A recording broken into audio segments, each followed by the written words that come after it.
Welcome to Hurrdat Sports Radio.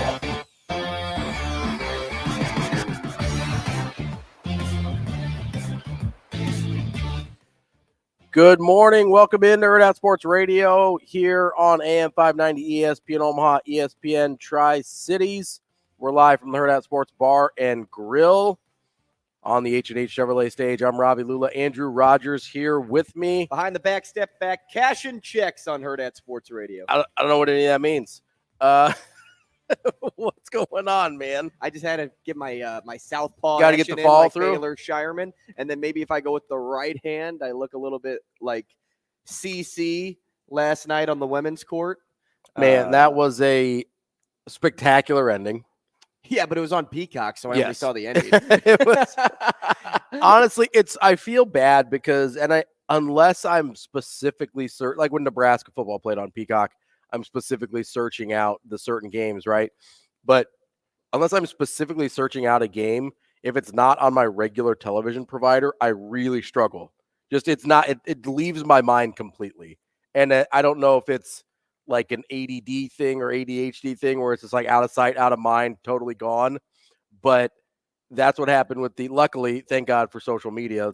I won't say that a lot, but it popped up on my feed. So I was able to catch the end of it, and people were like, hey, you got to go check out this game. It's a super good game. So I was able to catch the end of it. But I mean, highlight of the story, Caitlin Clark, kind of ridiculous. What'd she end up with, 40? She had 40, I think, on the button, and shot the game winner from the beak of the Hawkeye. And she's so good. I think barely got it off before the buzzer, but just cashed it for the win over Michigan State.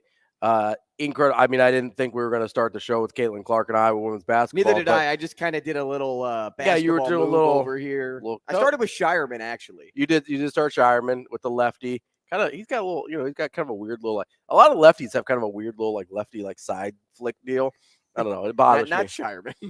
Shireman shooting it over here. I don't know about that. I think it's more elbow in. No, it's not bad, but it looks just lefty shots just always look a little bit off to me. Just yeah, because they shoot with the wrong hand. Yeah, they're shooting backwards, man. What are they doing? Which is weird because lefty pitchers don't look weird to me. Right. Shireman would shoot 8 for 8 if he shot from the right side. I mean, he'd never miss. I think he's just doing this to make it fair for everybody else. He's just a nice guy.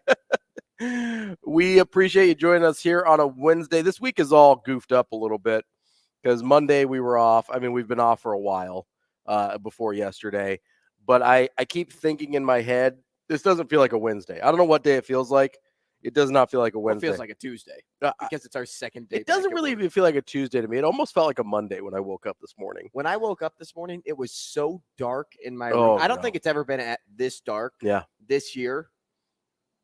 Yeah. Because it's only been 3 days. Yeah. Come on, Robbie. Come on, give me a little smile, acknowledge. No, okay. I'm not going to do the this year dad jokes. I can't do it. I do my best. I don't really know. But in terms of this winter, how dark it is right now, has it been this dark? Like I said, I rolled out of bed and I'm like, I can't see anything. You're like, is it still 2:00 in the morning? What's happening? No. I had to turn on the phone flashlight. I kind of had a little bit of a headache because, when you wake up this early and you think it's earlier than it actually is, it's like, man, I got that. I guess I'm just going to the bathroom and coming back to bed. No, actually, the alarm I got to get went off at 5. And it's just extremely dark outside. Is it just me or do you see that too? I don't know. It's dark. I don't know. Shane, is it just me? Don't put that crap on me. Maybe it's a me thing. Maybe it was just oddly dark this morning. Okay. Oddly dark. Let me exit stage left. Oddly dark times for the Carolina Panthers as well, for a lot of reasons, which we're going to talk to Cynthia Frelund at 8:00 from the NFL Network. She's terrific. We're going to talk to her about the NFL. There are some NFL stories I want to get into, though. Before we talk to her, we'll talk to Andy Kendeigh at 8:30 from KETV. Brian Christopherson from Husker 24/7 some interesting visitors on the list for Nebraska football this weekend. Oh, it's Kendeigh today? Not Suits? I don't know. The schedule says Kendeigh. I don't remember who it is. I don't know. we haven't been on a Wednesday for a couple weeks now. So whose week is it? Is it Kendeigh or Suits? And then we'll wrap up the show at 9:30 and 9:45 with our very own Anna Bellinghausen. We'll talk some Creighton basketball. Maybe play a little trivia with Anna as well. Oh yeah. We'll I've got it loaded up. Okay. You know what? There's one question I'm super excited for. Yeah. And I'm struggling. Do I give it to you? Like, you know how you can have like different levels of, like, imagine it's Guitar Hero. Yeah. Right? Yeah. So like the question right now is probably a medium. Okay. But if I took away the hint in the question, it'd probably make it expert. I think you skip hard. Yeah, I think you don't give the hint until you need it. I think you give. Well, for you get no hint. Yeah, I know. You get one Hail Mary. This is terrible. I hate it. Anna has a huge advantage on you today. Yeah, this is terrible. Shane had a huge advantage last week, and I still beat him. So that's what's important. What kind of questions that? Yeah, Shane had more than an advantage. He started the race halfway That's totally on me. That is. Appreciate the accountability there, Shane. Unlike Dave Tepper, who apparently claimed he was super accountable. And I think there was an article written about his accountability for his actions and how people like praised him for it. And now he's just like, I'm not talking to the media. Yeah. So he's, first of all, nobody can do that. I'm not sure there's a worse franchise to be an NFL fan of right now than the Carolina Panthers. Which is saying something. It really is, because it's pretty bad to be a Bears fan, as you know. Mm-hmm. It's pretty bad to be a Vikings fan. I wouldn't say bad to be a Viking. It's just hard this year. Yeah, it's been a hard year. And, I mean, they are not perpetually inept. They just tend to not cross. They can't cross the finish line, right? They can't get to the top of the mountain. So, it's a different kind of misery being a Minnesota Vikings fan. I mean, there's some miserable fandoms, right? The Jets come to mind. Yep. Where it's like, hey, we've got all this hope. We've got Aaron Rodgers. Just kidding. You get him for 3 plays. The Falcons are kind of in that boat since they made their Super Bowl run. Is anyone a Falcons fan though? I think Brian Edwards is. I've never met anyone that's like, yeah. Granted, we live in Omaha. Commanders, that's a tough one. Commanders is a tough hang for sure. It's probably a little better now that Snyder sold the team. Probably a little bright side, even though the football hasn't gotten better. Oddly enough, like as bad as the Raiders were this year, Antonio Pierce kind of made it. Like, yeah, I don't hate it. Okay, I don't hate Antonio Pierce. I don't know that they're going to hire him, but because I think Jim Harbaugh's on the phone. What about the Chargers? Again, I feel like that's kind of like the Falcons, where does anyone care about the Chargers? I feel like people should because of who they have on that team. Yeah, I think it's more than Justin Herbert. I think they have pieces on defense. I think they have some solid pieces on offense too with Eckler and Keenan Allen. Yeah, I mean, there's sort of don't forget about our guy Easton Stick here. Omaha's own. Can't forget about ES. But I agree that there's some nice pieces on that team, and they've spent a lot of money to be good on that team. They just haven't. I mean, I don't remember any. I just don't think anybody cares about the Chargers. They're one of those. There's like a handful of franchises. They're that forgotten team in LA. Yeah, they're that forgotten team in California. Honestly, in the NFL, and they're sort of just an afterthought in the NFL. When they were in San Diego, they were kind of an afterthought. Yeah, Phillip Rivers was phenomenal for that team. I mean, phenomenal. Phillip Rivers, Drew Brees was good when he was there. LaDainian Tomlinson was awesome. Antonio Gates was incredible. We had this discussion a couple of weeks ago when they made their Super Bowl run with a bunch of guys that you've never heard of, which is okay because you weren't born yet. But it was like nobody. It's just they're a total afterthought NFL franchise, and there's not a ton of those, but there are. I think the Cardinals are that way. I always totally forget about the Cardinals mattering at all, and they play in the division of the team that I root for. So it's kind of wild, but. I think it's the worst to be a Panthers fan right now because in a lot of these other franchises, I mean, think about some of the places that we've talked about, right? We talked about Chicago. Okay, well, you've got a number 1 pick coming up. Part of the reason it's so miserable to be a Carolina fan, right? You got a number 1 pick coming up. The Bears should also have 5. Yeah, they should. They'll have 2 top 5 picks, which at the very least is sort of exciting. Some people are still really like Justin Fields. Very exciting. DJ Moore's a really nice player. Like, they've got some guys. What a steal he was from the Panthers. I know. Like, that's the best part is not only do the Panthers not have their number 1 overall pick this year, they also gave up anybody. They gave up DJ Moore also. Bryce Young, like, I feel so bad for that dude because he's going to struggle there for a long time, at least for the entirety of his rookie deal. Yeah. Because they're not good enough. And I don't know if they can get good enough. I believe this to my very core. There are not very many guys that can transcend their situation at the quarterback spot. CJ Stroud apparently is one of those guys, even though I think D'Amico Ryans dramatically improved that situation. Bryce Young is not one of those guys. I didn't think there was any of those guys in the draft last year. So CJ Stroud has kind of surprised me in that sense. But Bryce Young is basically who I thought he was, just the situation around him is so much worse. But the reason we're talking about Carolina and Dave Tepper this morning is so I'm looking at stories on ESPN to see if anything catches my eye, see if there's anything I want to throw on the show today. And forgive me, I didn't watch the Panthers game this weekend because, God, why would I? But I'm going through headlines, and I read this headline about Dave Tepper being fined $300,000 for an incident during the Jaguars game.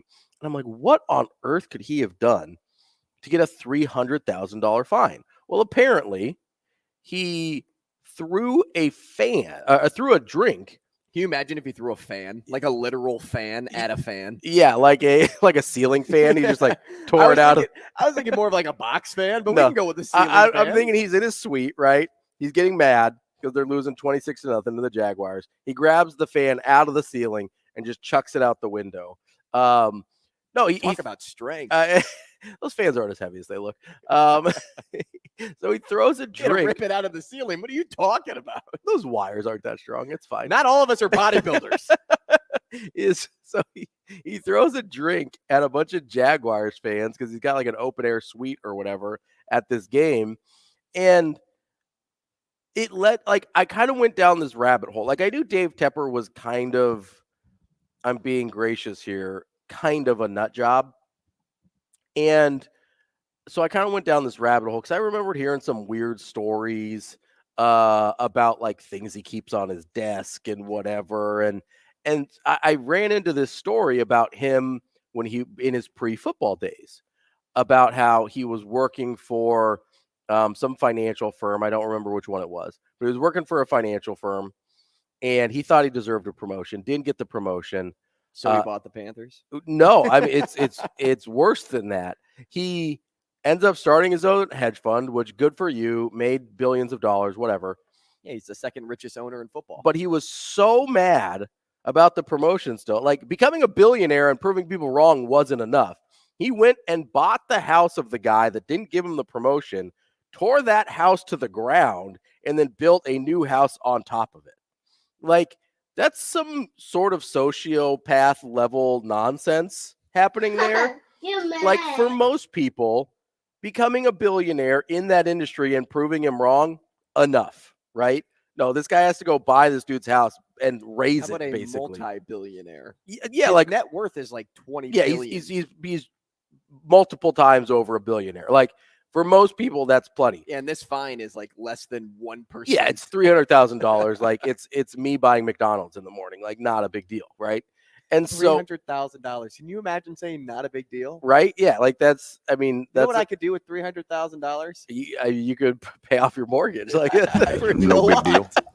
I could pay off more than just my mortgage. You know, like I could pay off for your mortgage. Almost. So this dude is clearly unhinged, right? And so we run into this problem. We mentioned the Commanders earlier, right? You run into this problem when you are an NFL team run by a bad owner, where it becomes so hopeless because you have zero trust in the fact that this guy can make any good decisions, judging by the fact that he couldn't even make a decision good enough to just simply not destroy a guy's house just because he was mad at him still from something that happened years earlier. Like, this is a dude who goes to therapy. Yeah, go get therapy, man. Like, go get a counselor, first and foremost. Second, it was like he has fired 3 coaches in season. He's only owned the team since 2018. He's fired 3 coaches in season since 2019. This dude is totally unhinged. And if you're a Panthers fan, which I don't know that there's a lot of, I think they fall into the Cardinals, which honestly, I would kind of put the Jaguars in this category, which is why it's hilarious that a Jaguar fan is just living rent-free in this dude's head. But if you're a Panthers fan, what hope do you have at all for the future? Like, are you really just banking on, like, okay, maybe this 5'10", 134-pound Bryce Young is really gonna turn this thing? I don't even know what you do at this point. I feel so bad for him because I feel bad for Bryce Young. I don't feel bad for the Panthers. Like, the Panthers are not going to be good for the entirety of his rookie deal. No, he's gonna have to go somewhere else. Yeah, he's gonna have to go somewhere else. So you're just gonna get beat up and bruised for 4 years and be on a team that wins 2, maybe 3 games a season? I feel so bad for Bryce Young. And another reason why I feel so bad for him is the expectation that Tepper set when they drafted him. Yeah, he said he's going to Super Bowls. Yeah, bowls, plural. Like, what? In order to get to Super Bowls, you need more than just a quarterback. Also, you need pieces around him to throw to, guys that can get open on a consistent basis. Yeah. Like, Adam Thielen even struggled to get open this year. He had some good weeks, but he still struggled to get open. You have a running back crew of Miles Sanders and Chuba Hubbard who couldn't go anywhere because that line is so bad. Brutal. And then defensively, the Panthers can't stop anybody. How do you expect to get to Super Bowls with Bryce Young and then also not have number 1 overall picks to use in upcoming drafts? It's because you threw everything away just to get Bryce Young. I know sometimes you have to do, like, you have to go all in. Not just go all in, but you have to kind of like reach even further than the all-in pool to get the guy that you want when you're jumping in the draft as high as they did. But still, let's sit back and drink some humble juice for a moment. I don't know that Dave Tepper's and I don't know if he can with the humble because juice. Of his personality. Yeah. And I don't know what was what was in the cup. Maybe he's a recovering alcoholic and it's water. But if I had to guess, he's probably it seems unlikely. He's probably like a gin and tonic guy. Like, who likes gin and tonics anyway? But that's probably Dave Tepper's drink of choice. Maybe he's a Dirty Shirley. I don't know. So I was actually thinking about that, right? Because he's a Dirty Shirley guy, my first thought is, okay, I really got to be careful on what I say about that. So if you're throwing a cup at a fan, I'm assuming you're drunk. Maybe. At least depends on the insult. I mean, maybe this is just how he is sober. That's fair. Why didn't he just blow his nose with like $100 bill and then toss that at the fan? Here you go, bud. That would have been sick. That's literally. I mean, he could have got sick. No, that seems like Dave Tepper. It is that time of year. It does seem like Dave Tepper behavior to do something that petty. But I was you think it? You know how Creighton fans get all it's the wine and cheese crowd, and they're drinking their Chardonnay at the basketball games or whatever. Well, you got to. I mean, how are you supposed to drink without the pinky up? Was it like champagne? Was he just have a little champagne flute? He just drinks champagne at the entire game. 2:00. Hey, listen, it's always a good time. I only know. Here's what you do with champagne, Ravi. You pop champagne when you're celebrating something. I don't think there's anything for him to celebrate.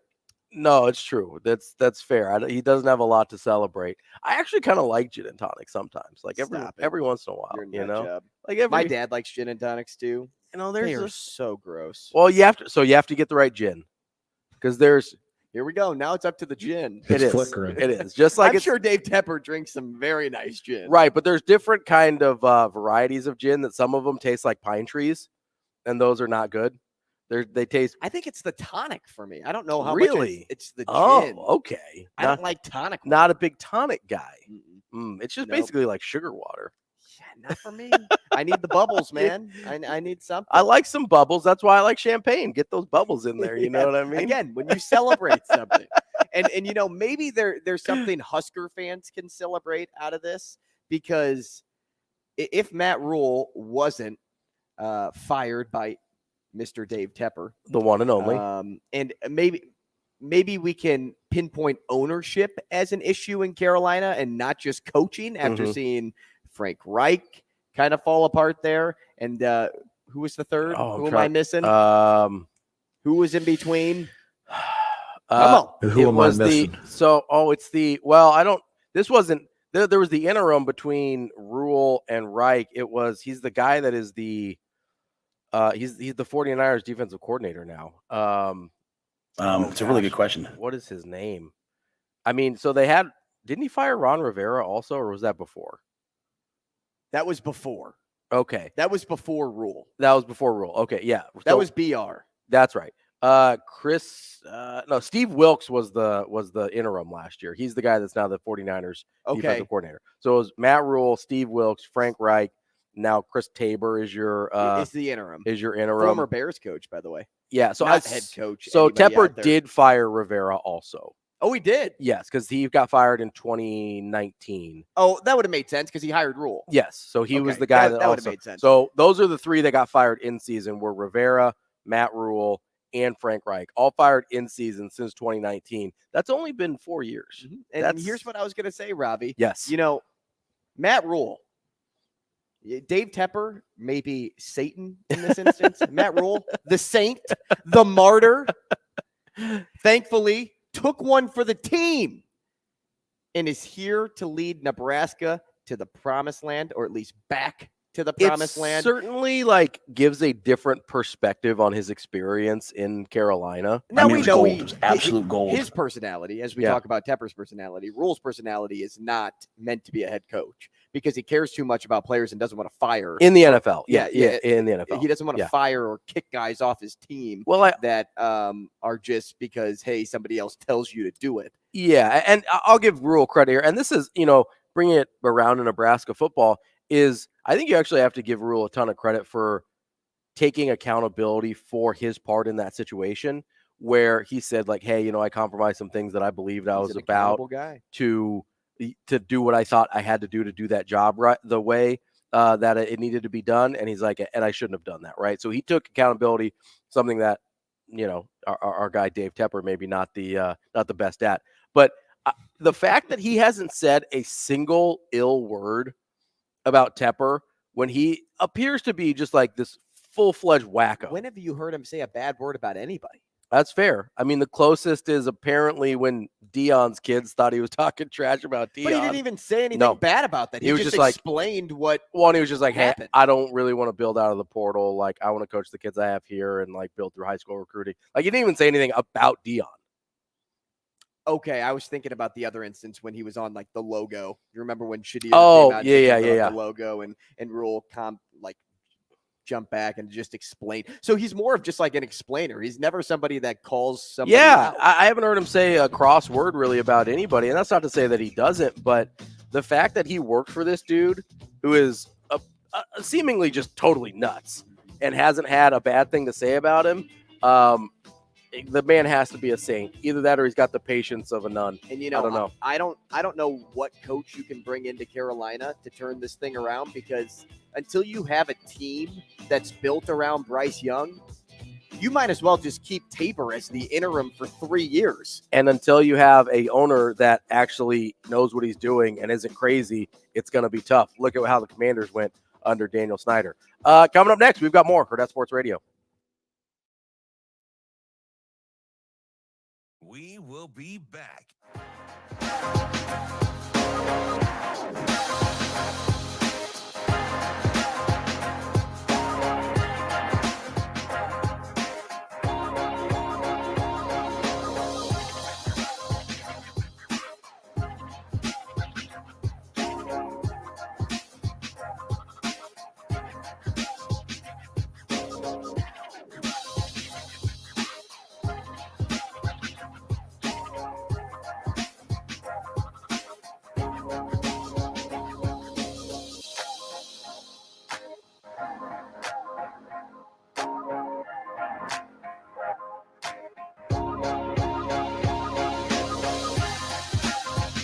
We will be back.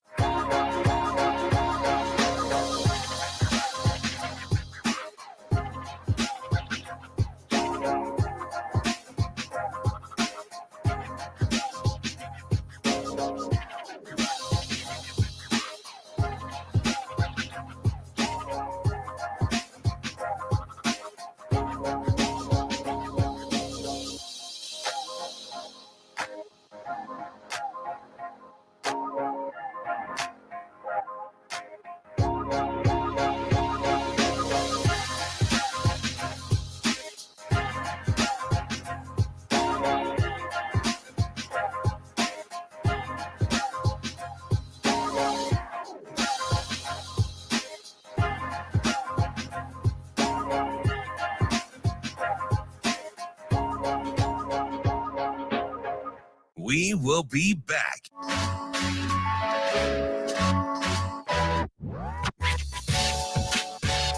Controlling the 1-2. CD Lamb 90. Travis Etienne, an explosive run. For the Dallas touchdown. Off to the right. For the Dallas touchdown. For the Dallas touchdown. Off to the right to Travis Etienne. Got a little bit of a block. 40, 45. Oh, on the right sideline. 40, 35. Back to throw. They blitz it from the safety. Sports Radio. Back to throw. They Dallas touchdown. Off to the right to Travis Etienne. Got a little bit of a block. 40, 45. Oh, on the right sideline. 40, 30. Etienne, an explosive run.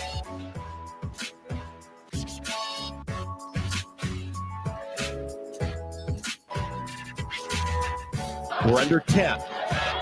At 3 at the buzzer. Not again.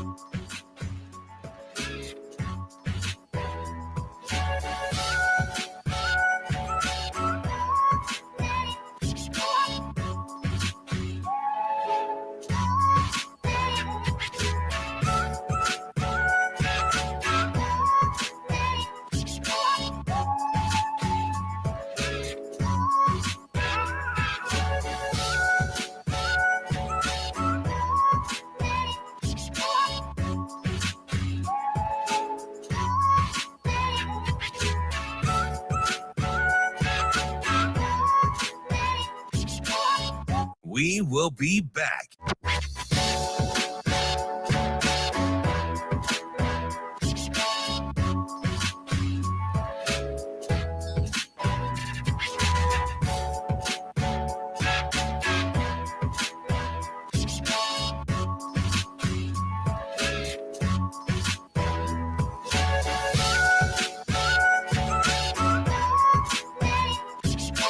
We will be back.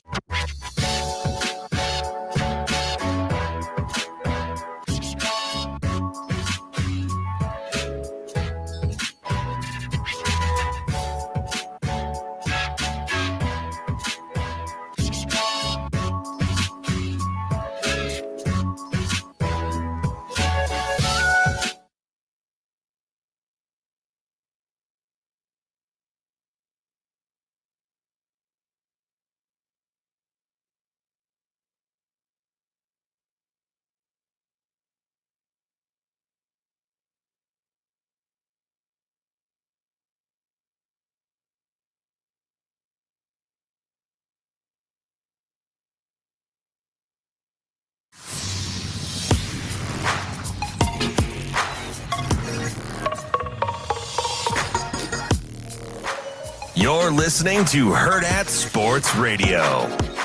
We're under 10. Here's Davis out near the timeline. Gets it to Stalkey at the top of the key. Has it knocked away, but Reed gathers it. Now to Clark. Step back 3 at the buzzer. Oh! Not again. Indiana all over again.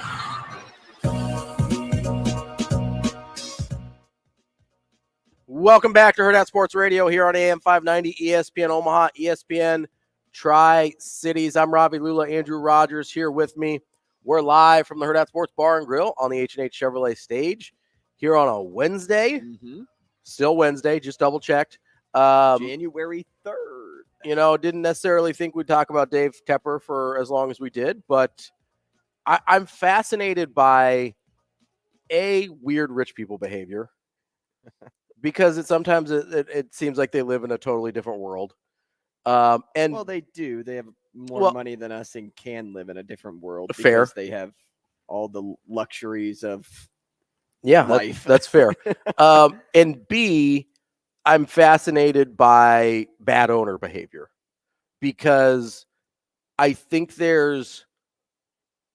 I genuinely believe it's almost impossible to have a long-term successful franchise without at least a competent owner or an owner that stays the bleep away from the stuff he's not supposed to deal with, right? Like, I think a big reason the Cowboys have struggled, and they're better or they're good right now, but haven't been able to win a Super Bowl since 95 or 96 Super Bowl, 95 season, is because Jerry Jones can't keep his hands out of the pie.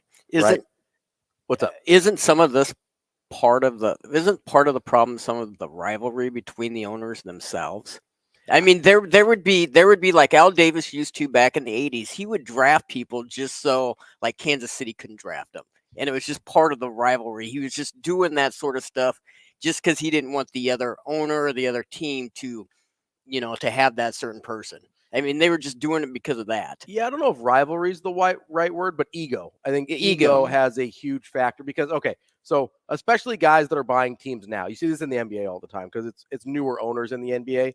Most of the owners have flipped within the last 20-ish years, it seems like. Whereas the NFL, you've still got like the Rooneys, I think, still own the Steelers, and the Maras still own the Giants. Like, these are founding families. Yeah, the Hallises still own the Bears. The Bears. You've got the Davises that have owned the Raiders forever. Like, you've got Jerry Jones has owned the Cowboys for 40 years or however long it's been at this point. Like, you've got these really old owners that some of them made their money from the franchise, and some of them have just been part of the franchise for so long. Whereas in basketball, all of these guys made their billions doing something else. Mm-hmm. And then they came and bought a basketball team. It was their big shiny toy that they bought. Right. And you're starting to see that, like, that's Dave Tepper, right? Or that's, was it Josh Harris, I think, is the guy that bought the Commanders. Yes. You've got, like, those are the new age type of owners. So their egos are enormous because they, and to a certain degree, rightfully so, because they made their money doing something else. They've been super successful already, right? And so they're like, well, why wouldn't I be successful in this? I'm successful at everything. That's how their minds work. And so I do think there is a certain level of ego where it's like, well, like, I couldn't possibly be the problem here. Look how successful I've been at everything else I've done. It's like, well, okay, yeah, maybe that's true. Maybe you just had one really good idea at the right place at the right time, and now you're out of your league, right? You're out of your depth because you haven't been evaluating football since you were 14 years old.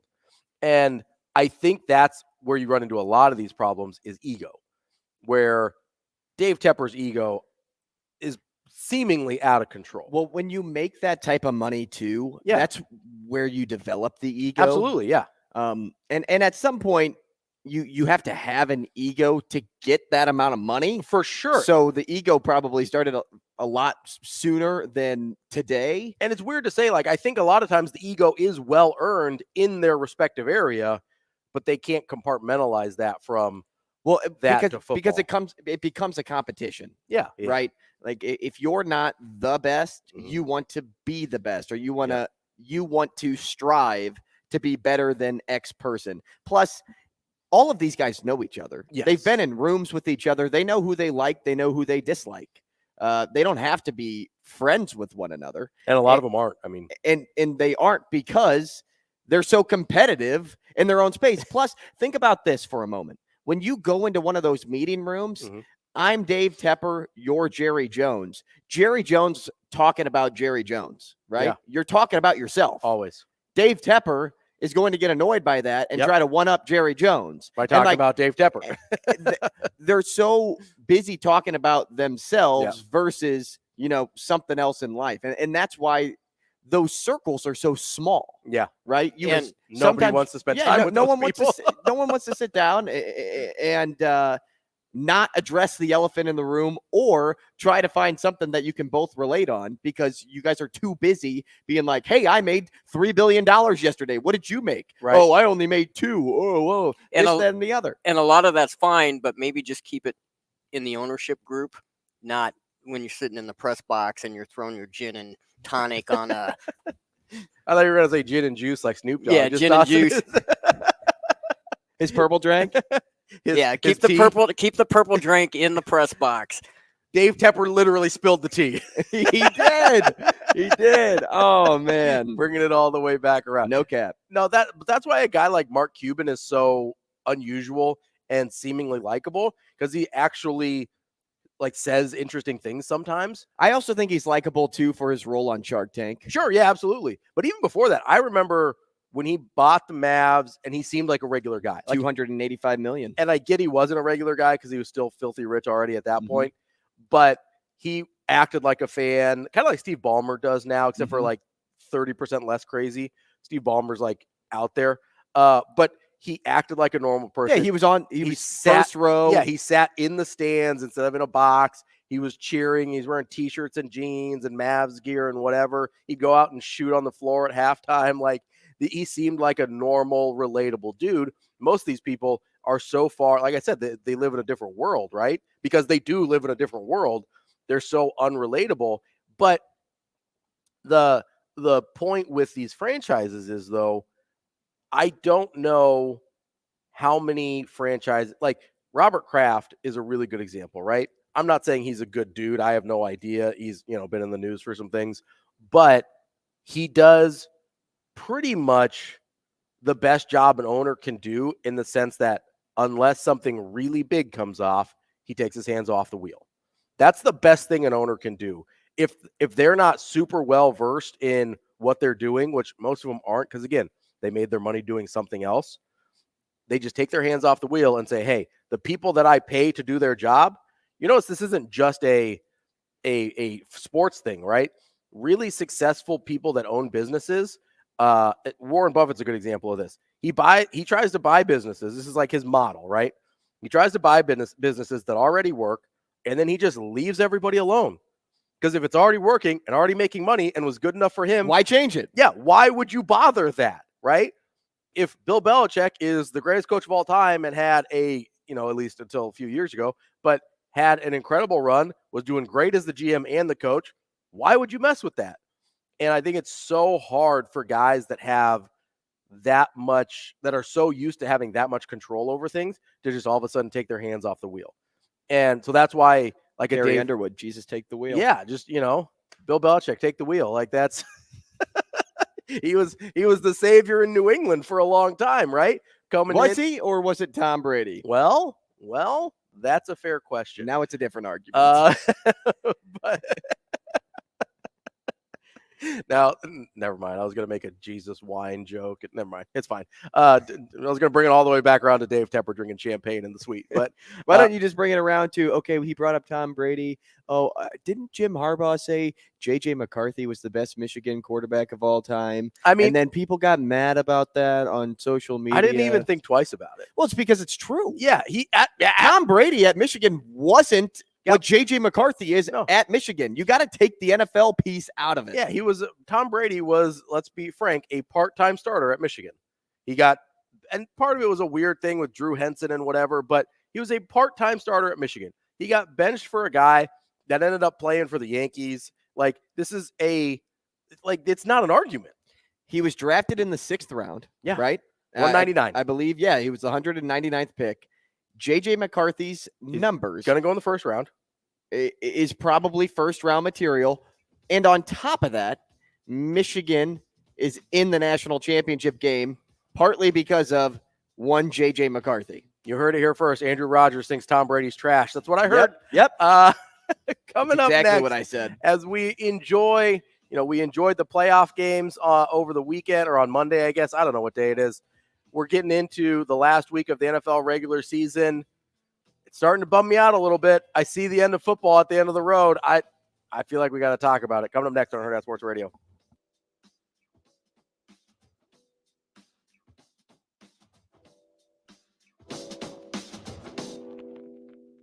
We will be back.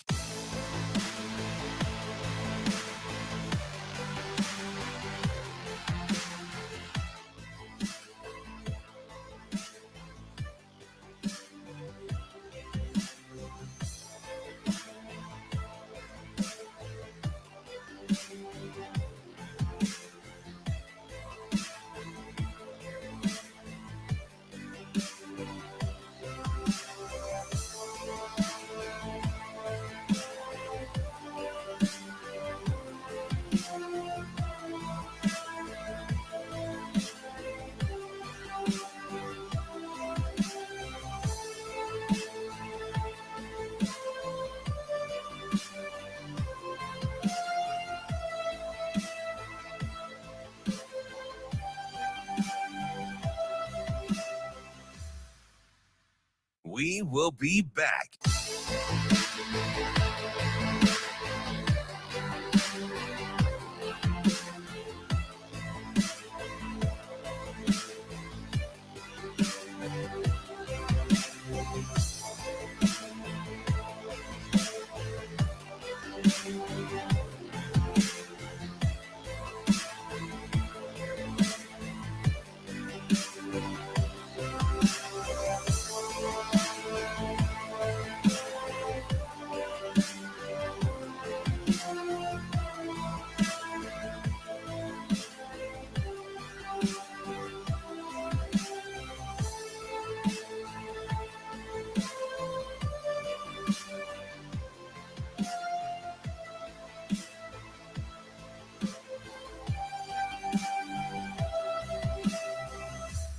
We will be back.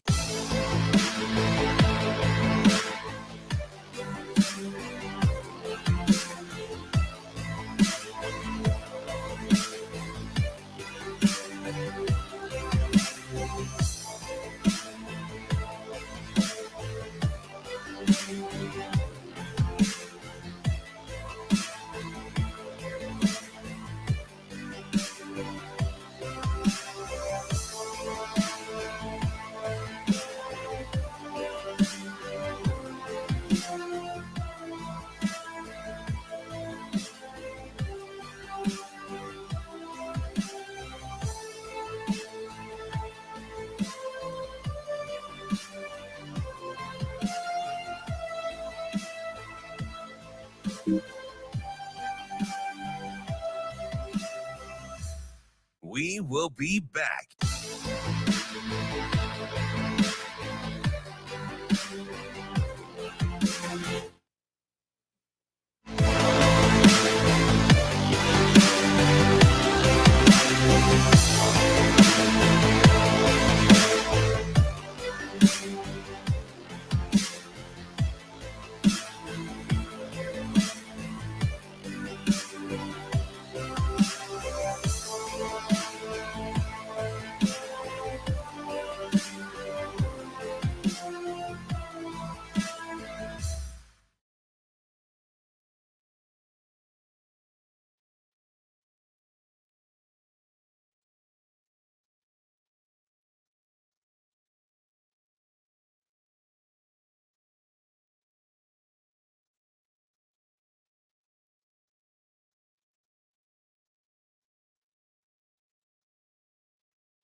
You're listening to Hurrdat Sports Radio.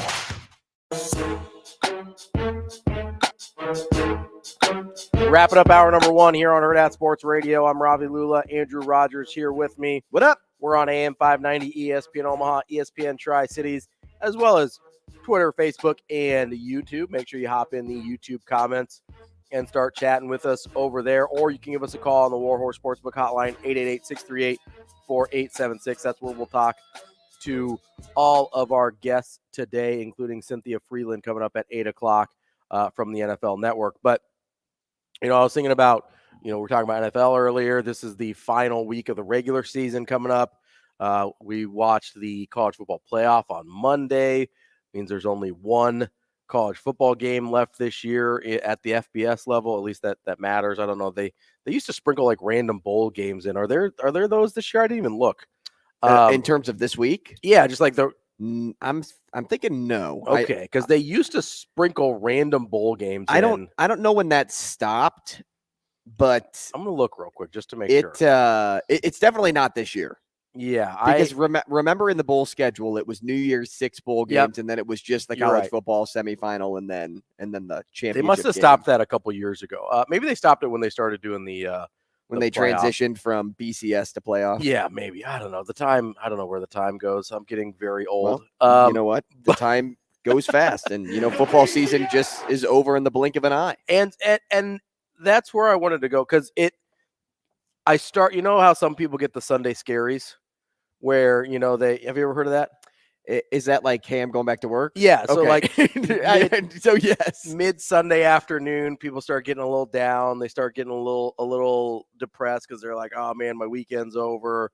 I got to head back to work on Monday.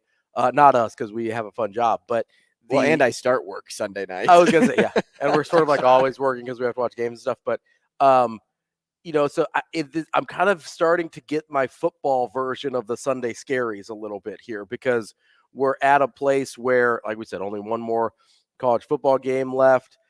We're ticking down to the end. I mean, we've got basically a month left of the NFL, including the playoffs here. And it kind of got my head spinning a little bit about what time of year, what time on the sports calendar bums you out the most.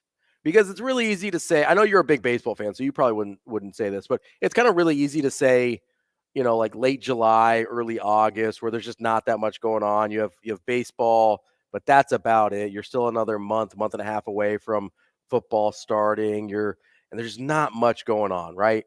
But I actually sort of start getting excited around that time because football's on the horizon. We're about to be like 8 months away from football happening again. And that really bums me out. And we don't even have what used to kind of get me through some of that time period was back when there was no early signing period. So January, February would get really exciting because you had all of the recruiting stuff happening like we had last month. Like imagine the Dylan Raiola stuff happening right after the national championship game kind of sustained you over for another month or so. We don't have that anymore. So we'll get the NFL through February. Then you've got March Madness. So I'm good there. Mm-hmm. Mm-hmm. I think for me, it's as soon as March Madness is over, I get to be a little bummed out because I like baseball. I'm not as into baseball as I used to be. Opening day used to be one of my favorite days of the year. But as soon as the Final Four is over, I start to get a little bit of my sports Sunday scaries. And that happens.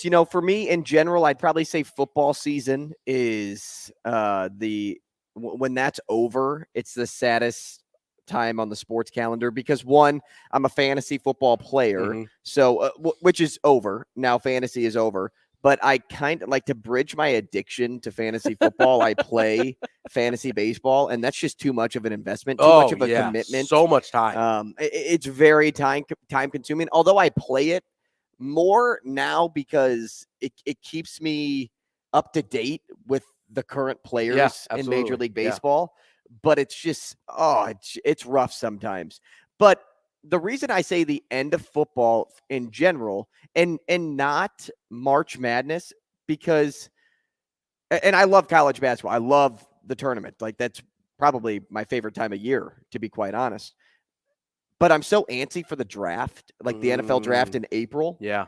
And when your team has a top pick on top of it, like it really helps to have like, okay, March Madness is over. Now I have the draft to look forward to in 4 weeks? Yeah. Yeah. And so once that hits, then it's like, okay, the time is still very exciting. So right now, even though football season is coming to a close in February, I still have the draft to look forward to. So football season's not technically over for me yet. Yeah. And then you have the spring game up here in Nebraska, and you'll get to see Dylan Raiola. So, like, that's another reason to kind of stay excited for football through April.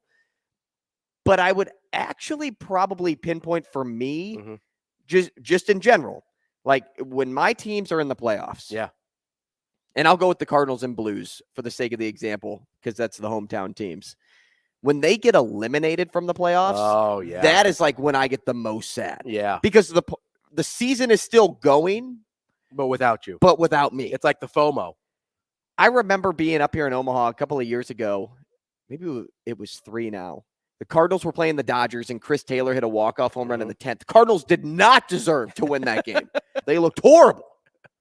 But they went all the way down to the wire with a Dodgers team that was 10 times better than they were, and I had to watch their season come to an end. And I remember just sitting in my apartment, just like,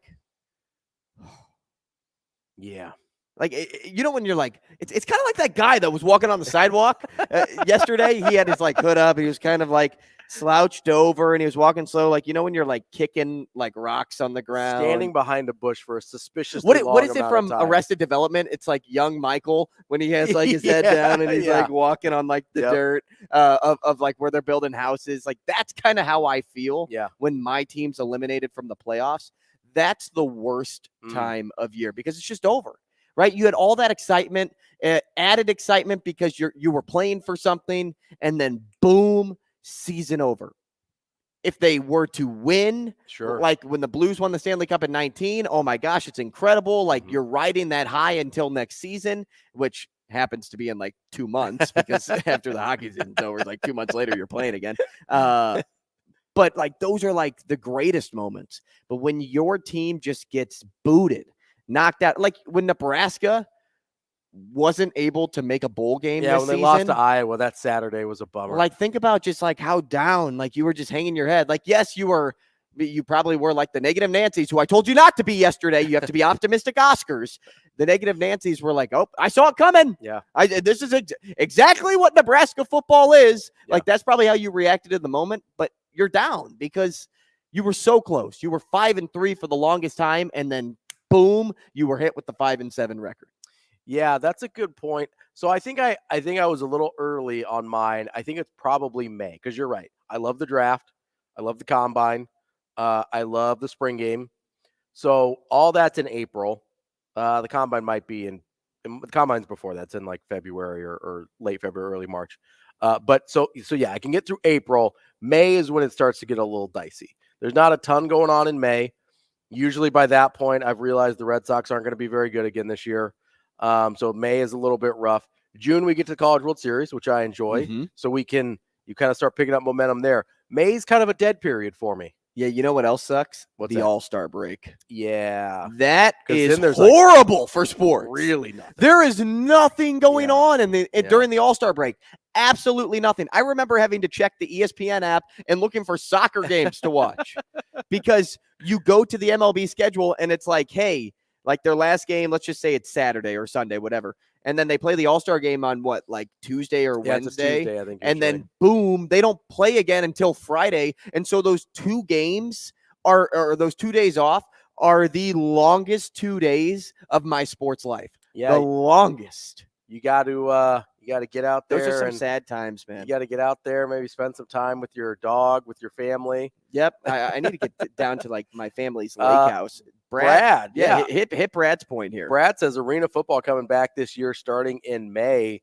That'll help me get through the summer. So I brought that up yesterday. Yeah, we talked about this yesterday. I actually really enjoy arena football. I think it's a fun kind of distraction. I think it's different enough from your typical, because here's part of the problem. Unless you're Kurt Warner, not me. We had this discussion a little bit yesterday, really briefly, about a spring football league and if it worked or not. And we both just said no. And I think it's because it's too similar to the NFL, but it's just not as good. Yeah, and it's the not as good part. But arena's not as good, but it's different enough that it feels like I'm watching something else. But I'd rather watch the XFL than arena football. Really? Yeah, and I like the XFL too because they do it differently. Like, as much as it's similar, the way that it's broadcasted is so much different than the NFL. I love how microphones are just in the players' faces all the time, and you get their passionate reactions and not the coach speak reaction. Those moments, like, those are can't miss moments. See, I kind of like arena football because it's different enough from the NFL that I don't feel like I'm just watching a watered down version of the same thing. It feels like I'm watching a different sport to me. And so it kind of, I enjoy probably the arena league, and the Omaha beef and stuff like that a little bit more than I would say the XFL, USFL. But I do love Dwayne The Rock Johnson, so maybe we'll give it a try. Hey, I'm going to get you some Battlehawks gear. All right, let's do it. And I'm going to adopt you into our fan base. Well, Caw. Whose fan base you need to be adopted into is the Omaha Supernovas. It is pro time in basketball. So if you're getting some of these Sundays, volleyball. Sorry, basketball on the brain. If you're getting some of these Sunday scaries because football's over, the Omaha Supernovas start the very first Pro Volleyball Federation match on January 24th against the Atlanta Vibe at the CHI Health Center. First service at 7 p.m. Go to supernovas.com. You can get season tickets. You can get single match tickets. Witness world-class talent on the Supernovas as, again, first ever Pro Volleyball Federation match. They've got national champions, All-Americans, Olympians. Join the volleyball movement sweeping across the country and see your Major League Volleyball team, the Omaha Supernovas. Go to supernovas.com for more info or for tickets. Cynthia Frelund coming up next. We will be back.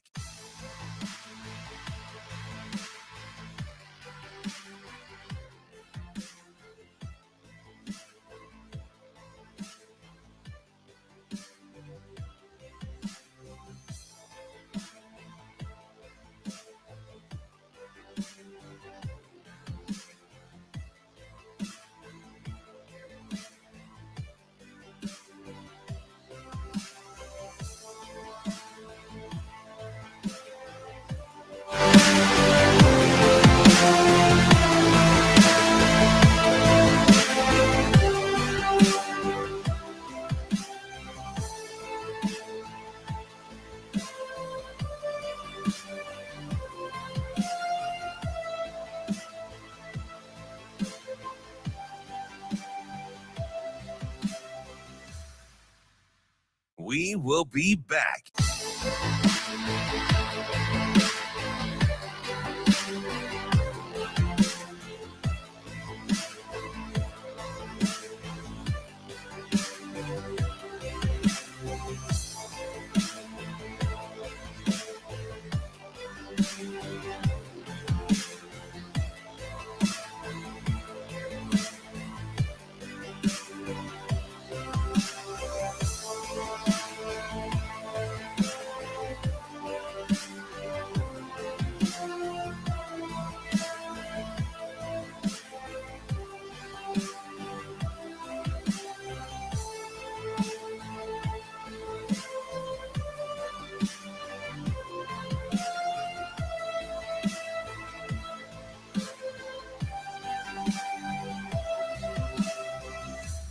We will be back.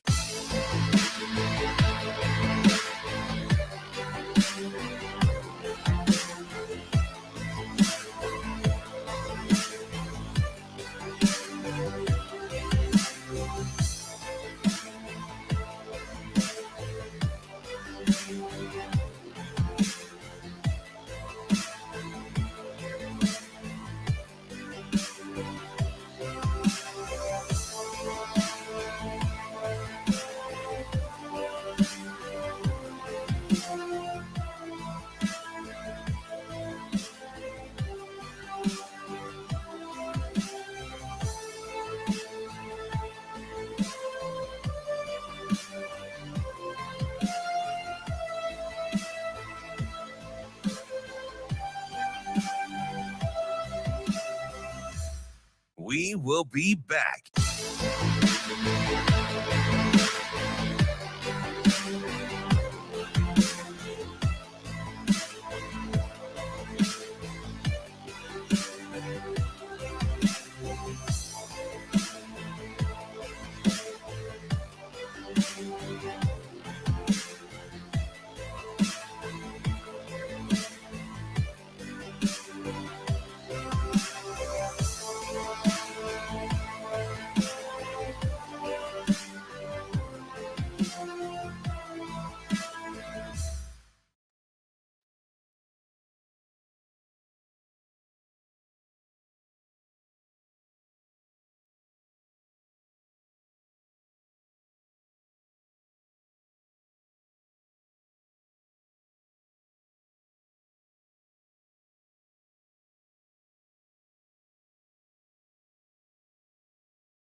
Welcome to Hurrdat Sports Radio. Back to throw. They blitz him from the safety spot, and Prescott escapes that, runs to his right, throws on the run to the middle of the field. Lamb at the 50. No one will get anywhere near him.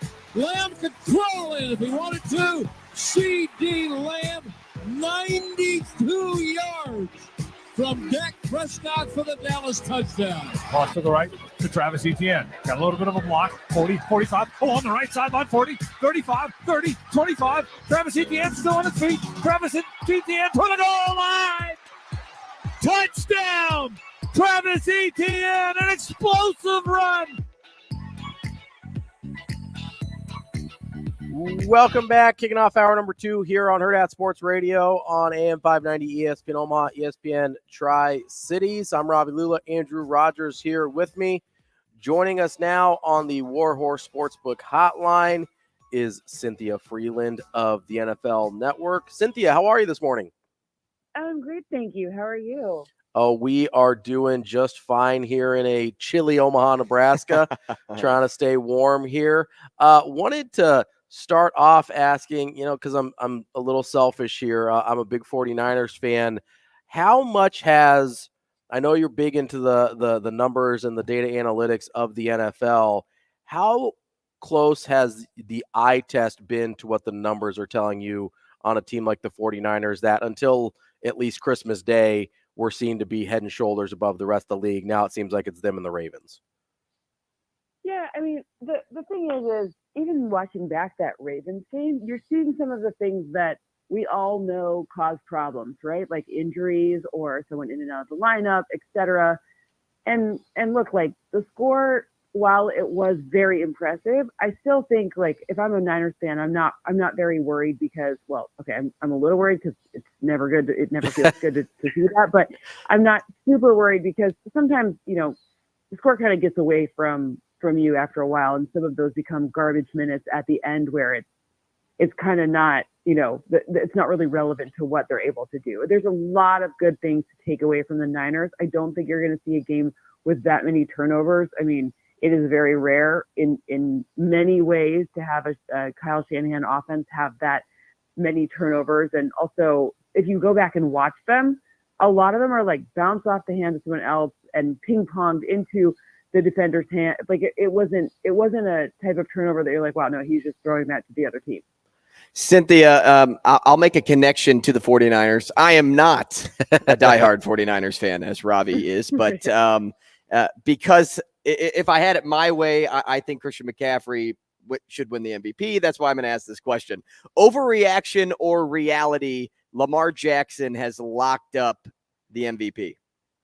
Well, it's only a reality because of the formula that we've been using to create the MVP for a really long time, right? Since Adrian Peterson. Basically that a quarterback of a really strong team, especially a team that looks really strong right around now, which is when the voting ends, right, becomes the one that gets the MVP. It just is. And if you have a performance like that on a national, stage at this late in the game, then you're absolutely doing it. The problem is timing is everything, because there have been a bunch of 49ers games, like had that Niners-Cowboys game happened right now, or Eagles or whatever, like that would have made things different as well. And I'm with you. I think Christian McCaffrey should at least be very high in the conversation. I was a little surprised when it was Brock Purdy. Mm-hmm. Not to say that I don't think he's great, but I just think in terms of value on that team, Christian McCaffrey is the straw that stirs the drink. We're talking with Cynthia Frelund of the NFL Network. Cynthia, when you're looking at, since we're talking about the Ravens a little bit here, where are some of the areas that you think they are the most impressive? Obviously, Lamar Jackson gets all the headlines there, but what do some of the numbers tell you where they excel in ways that maybe people aren't noticing?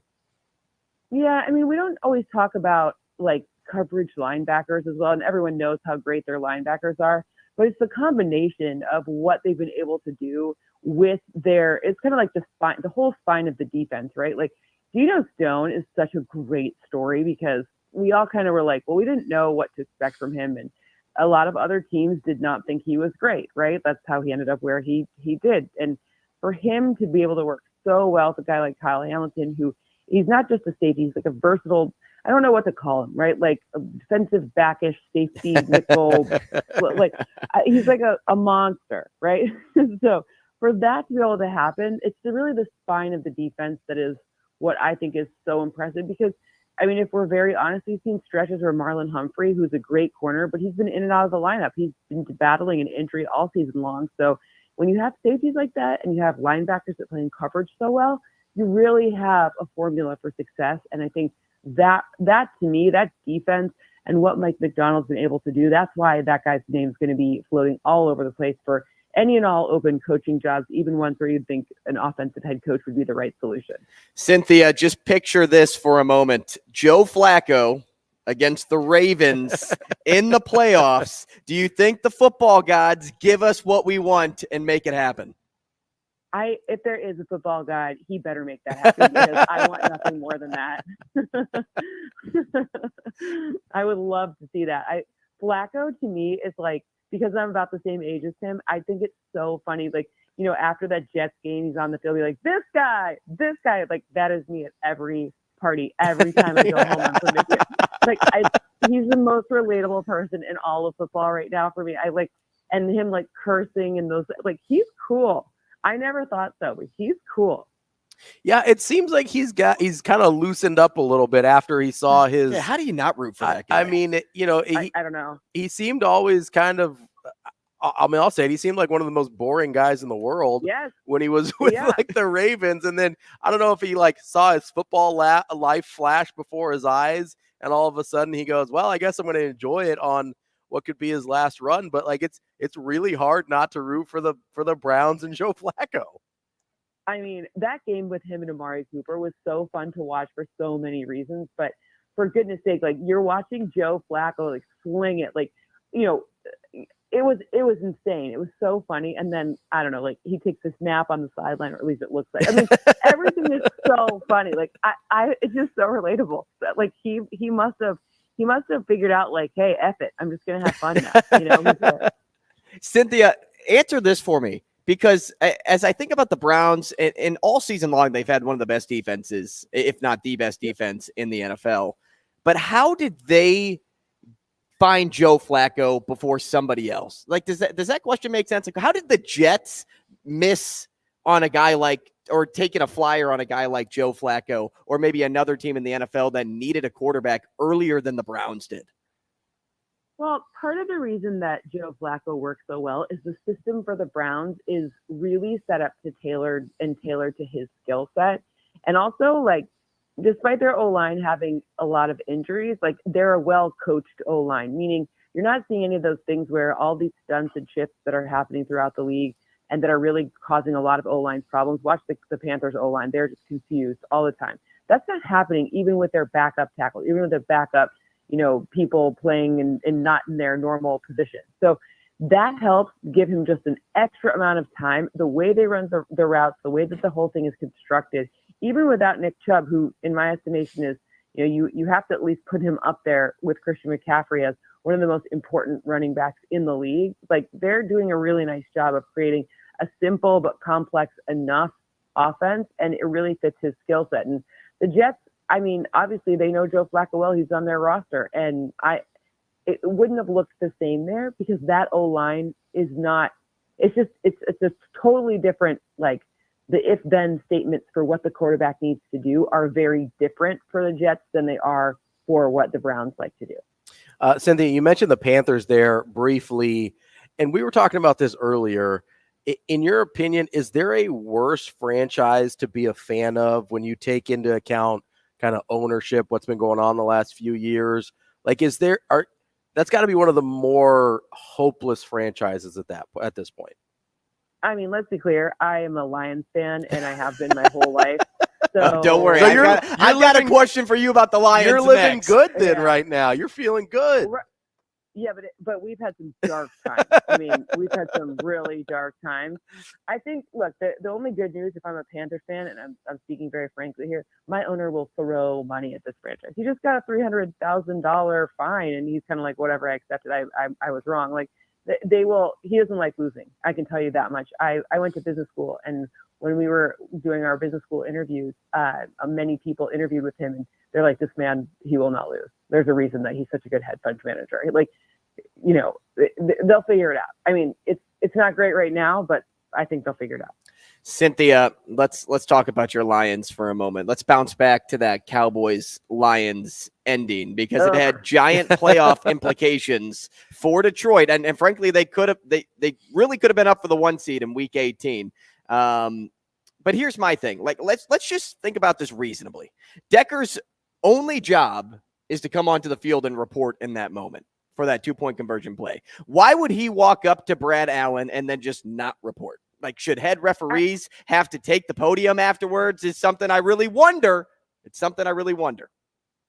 I mean, all I know is turning the page. Like, I have to say, and I wasn't the biggest Dan Campbell supporter when he first became the coach. I thought, I was like, what is going on here? Like, is this going to work out? And I was totally wrong. And I really 100% was confirmed in my wrongness after Dan Campbell took the podium after the game, didn't throw anyone under the bus, contained his emotions. Like, I don't know if many of us would be able to in that moment with that level of frustration.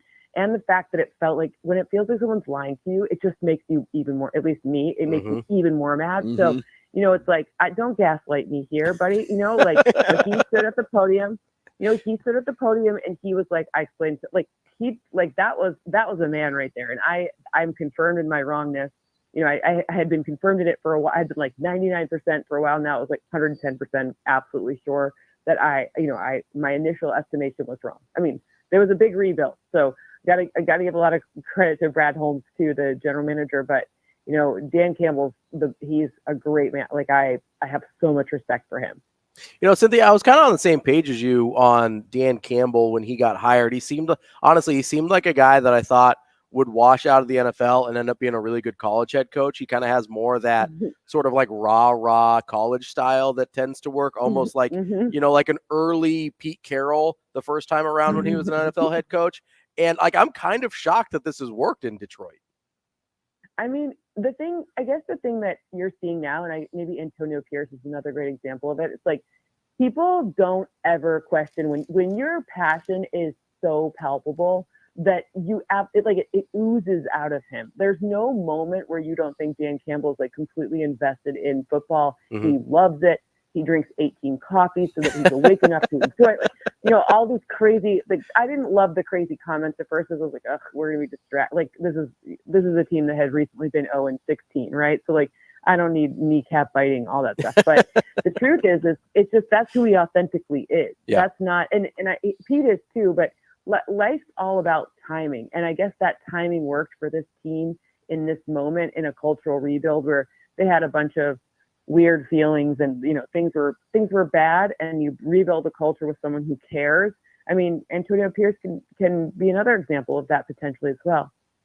Cynthia, let's talk about an NFC North foe of the Lions and the Bears. From a team standpoint, I don't think the Bears should move on from Fields because I don't actually think their number 1 overall pick bad. How do you predict this Bears offseason will go in Chicago? Well, Ryan Poles is my college friend, so let me start by saying that. And if I were Ryan Poles, or if I were advising him, I would tell him that no matter what, I am so up in the air. I would call Justin Fields and say, hey, I'm going to present like I'm going to take Caleb Williams. I'm going to present like that because I want to trade, and I need to trade like I want 6 number 1 picks. Okay, that's a little egregious, but you know what I'm saying. So I would call Justin Fields, give him the heads up, and be like, I'm going to go to every USC, like the pro day. I'm going to go interview him first. I'm going to stand in line and look like I'm banging the drum for him because I would like this franchise. They're not they shouldn't move on from Justin Fields, in my opinion. I don't think they have the infrastructure there in place to be able to have any quarterback succeed. So in my opinion, I think what they should do is tell everyone and their brother that we're going quarterback, and then get a bunch of first-round picks and take all of the good O-linemen that are coming out. I love it. And one of those great wide receivers, because the truth is they need a better O-line. They need their defense is good. Defense isn't the problem, right? Montez Sweat was a great deal that they got. They just need a much better O-line and one more pass catcher. Maybe a running back too, but you can get those late. But like, get one of those. I like the Washington receiver even better than Marvin Harrison Jr. Anyways, but that's another talk for another day. But I would lie. If I was Ryan Poles, I would lie. I would lie my face off. I would have a Caleb Williams like license plate. We're talking with Cynthia Frelund from the NFL Network. So I just want to make sure I'm understanding correctly. So your opposition or your decision to not take a quarterback has more to do with the Bears getting everything right around the quarterback spot rather than it is you're all in on Justin Fields. Am I understanding you correctly? I would say I'm 75% in on Justin Fields. Okay. My questions about Justin Fields really are questions that can't be answered by his skill set. He's had a lot of different coordinators, tried to run a bunch of different offenses. And like, for example, Luke Getsy this year, for the first 8 games, he had no designed quarterback runs for Justin Fields. What are you doing? Like, why? That was working for every other team. And you've got a guy who's a great, so it's really not about Justin himself. It's more about, okay, let's actually give this person all of the tools around you that you can succeed with, because we know he's got a great arm, DJ Moore. We know he's got great opportunity to use his legs, see what happens when he does use designed runs. And let's put a few more pieces in place and see what we've got here. Because I don't think, even if you're the best prospect in the entire world coming out of college, look at the difference. Look at how we feel at this point in time between Bryce Young and CJ Stroud. They put everything in place for CJ Stroud. They had Gerard Johnson, who's a quarterback. That guy's awesome. He played quarterback himself. They had a great offensive coordinator. They didn't necessarily have a great O-line, but they put all of the other things.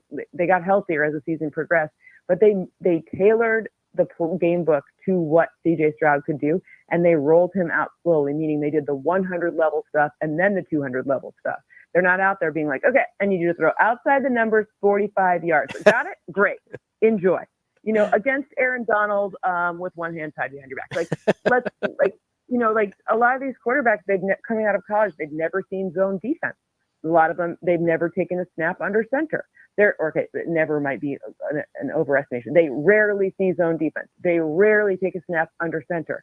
These are things that modern NFL football, you can't imagine, all of those tush pushes, they come under center. If you have a rookie quarterback, you don't even get to, that's kind of out of it, because they don't really know how to take the handoff under center, at least for a couple of games. So it's crazy.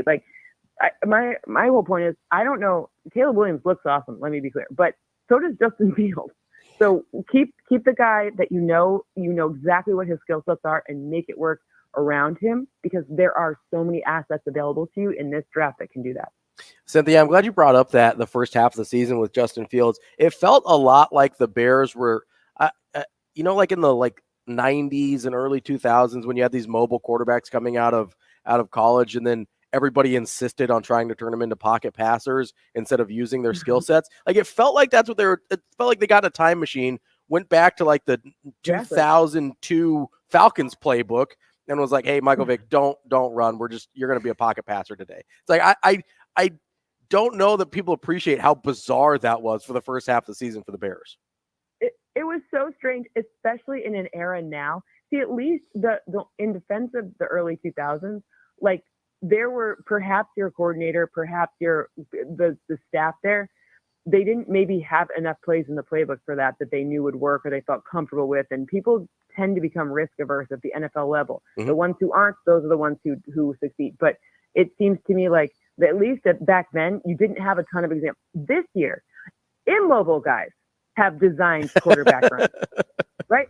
This year, truly, guys who are I'm sorry, did Kirk Cousins, did they just do designed quarterback runs for Kirk Cousins? And you're like, wow, okay, that guy's a pocket pass. And that's where it's weird, because you've got a guy with wheels. Justin Fields is an incredible speed demon. What are you doing? That was confusing to me. So I'm glad to see him use his legs more, but it's even Lamar Jackson, who's our probable MVP. We were talking about him earlier. It's unlikely he would be the guy who we see as this MVP candidate if he didn't have a whole system designed around his skill set.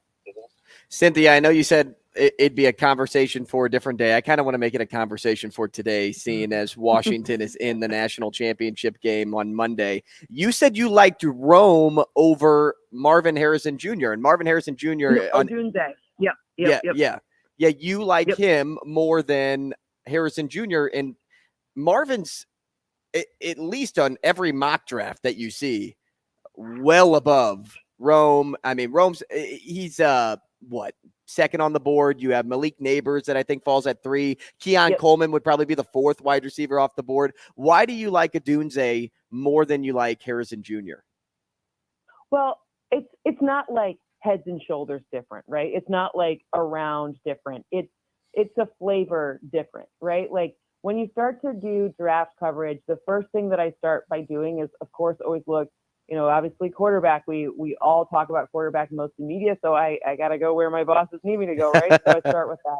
And then I go with wide receivers, and I look at their route tree, and I look at the precision of their route tree, because a lot of guys who've had a lot of success, like see your Garrett Wilson, see your Justin Jefferson, see your Jamar Chase, their route tree, and even Justin Jefferson coming out there, like he only runs out of the slot, and you're like, well, but when he is, that's where they line him up.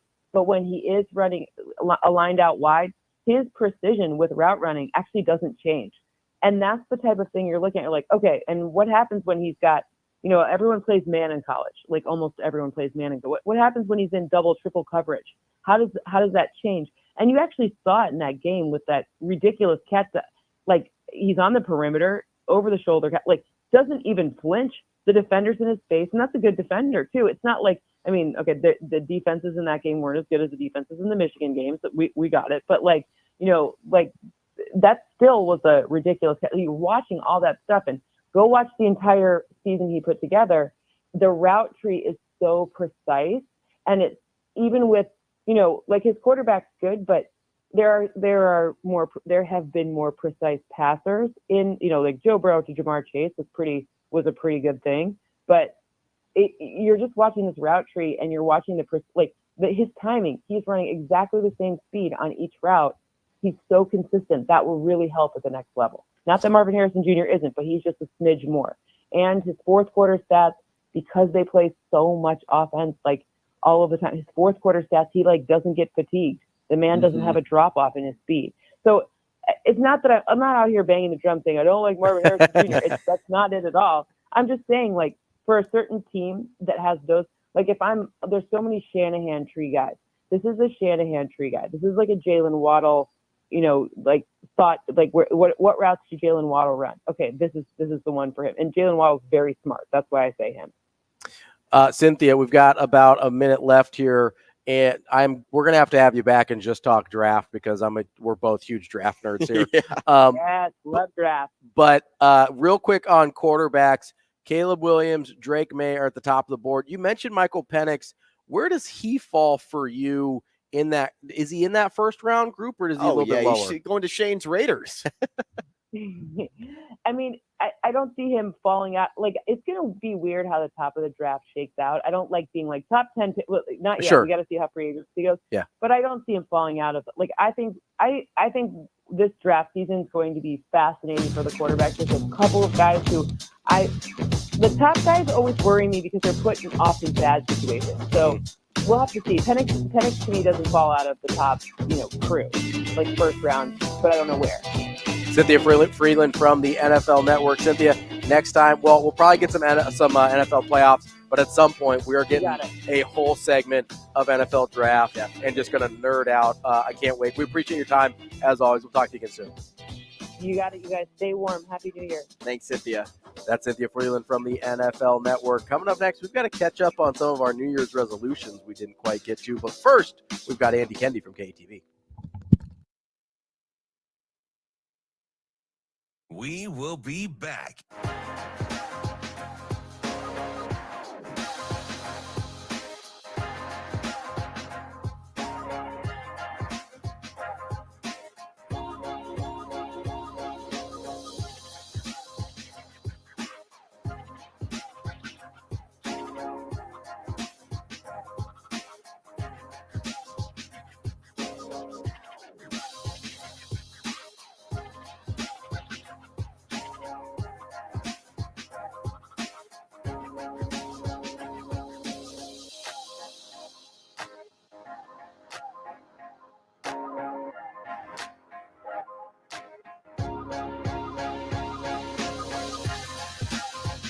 We will be back.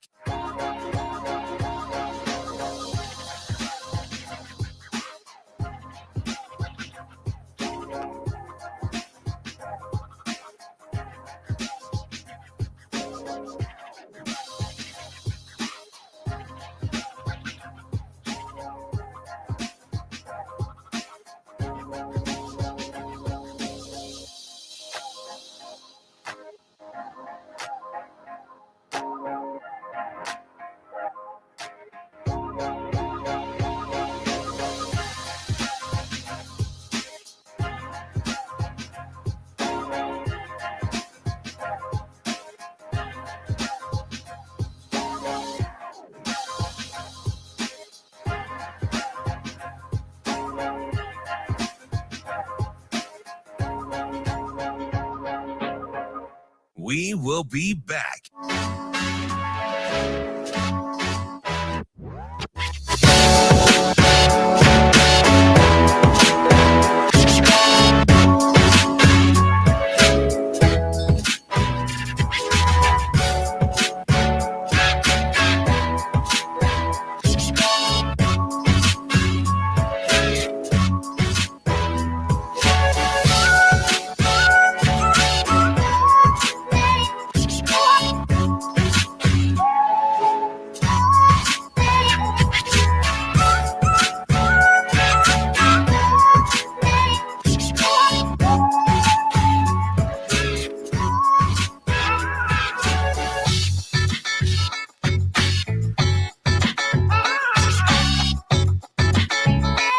We will be back.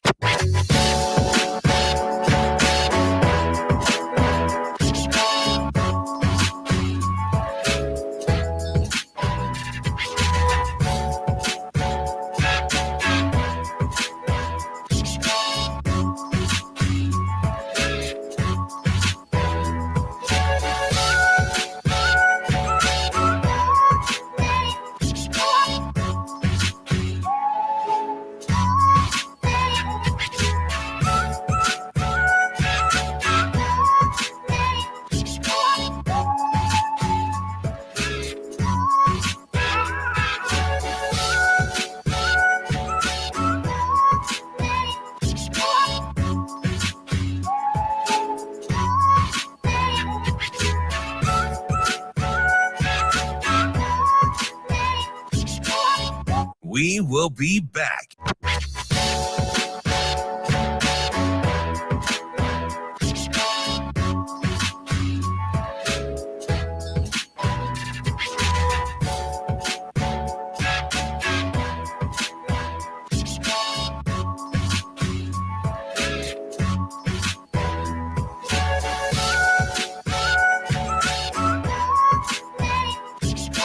We will be back.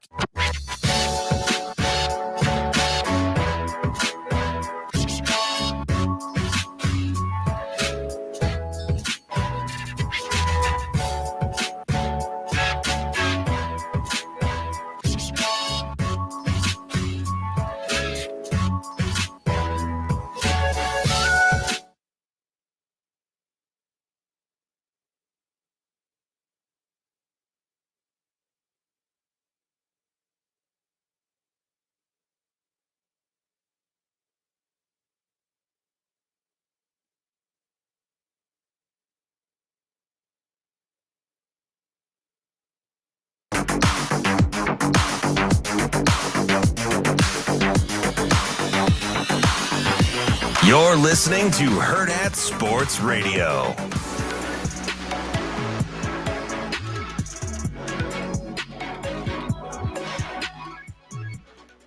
We're halfway through the show here on a Wednesday on Hurrdat Sports Radio. I'm Ravi Lulla. Andrew Rogers here with me. We're live on AM 590, ESPN Omaha, ESPN Tri-Cities, as well as Twitter, Facebook, and YouTube on the video stream. Joining us now on the Warhorse Sportsbook Hotline is Andy Kendeigh from KETV. Andy, how are you this morning?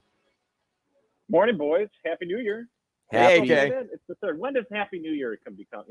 When do we move on? I think Happy New Year this whole week. I think the end of the week. Yeah, I think that's at least for us radio guys. Like we get to tell everybody Happy New Year at least once, and then it's over.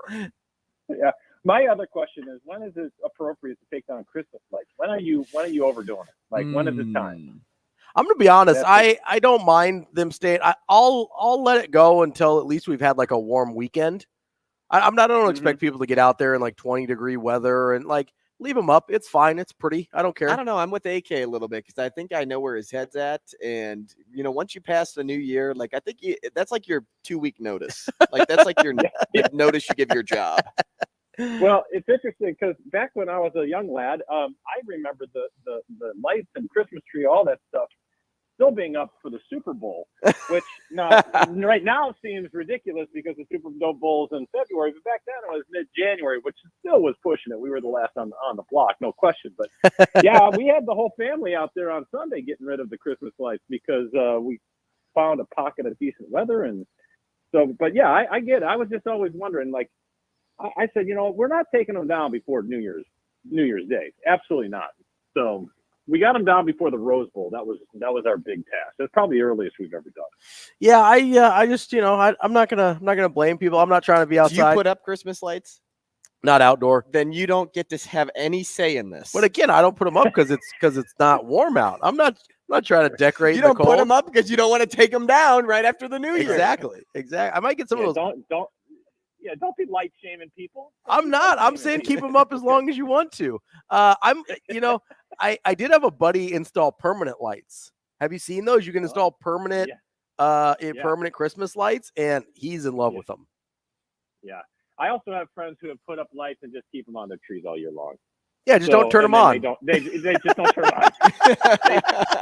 Save you a step in December. Little life hack, right? Yeah, and then they plug them in, and half of them are out. Yeah, none of them work. No question. Or there's one bulb that's out, it kills the rest of the right. Andy, as we're catching up this week as we were off last week, and a lot that happened. You had Metro basketball tournament over Stoke. I think just last night was semifinals in the boys at least. But one of the big stories locally over the weekend was the passing of Gretna head basketball coach Brad Feakin, and then they had that incredible buzzer beater that night.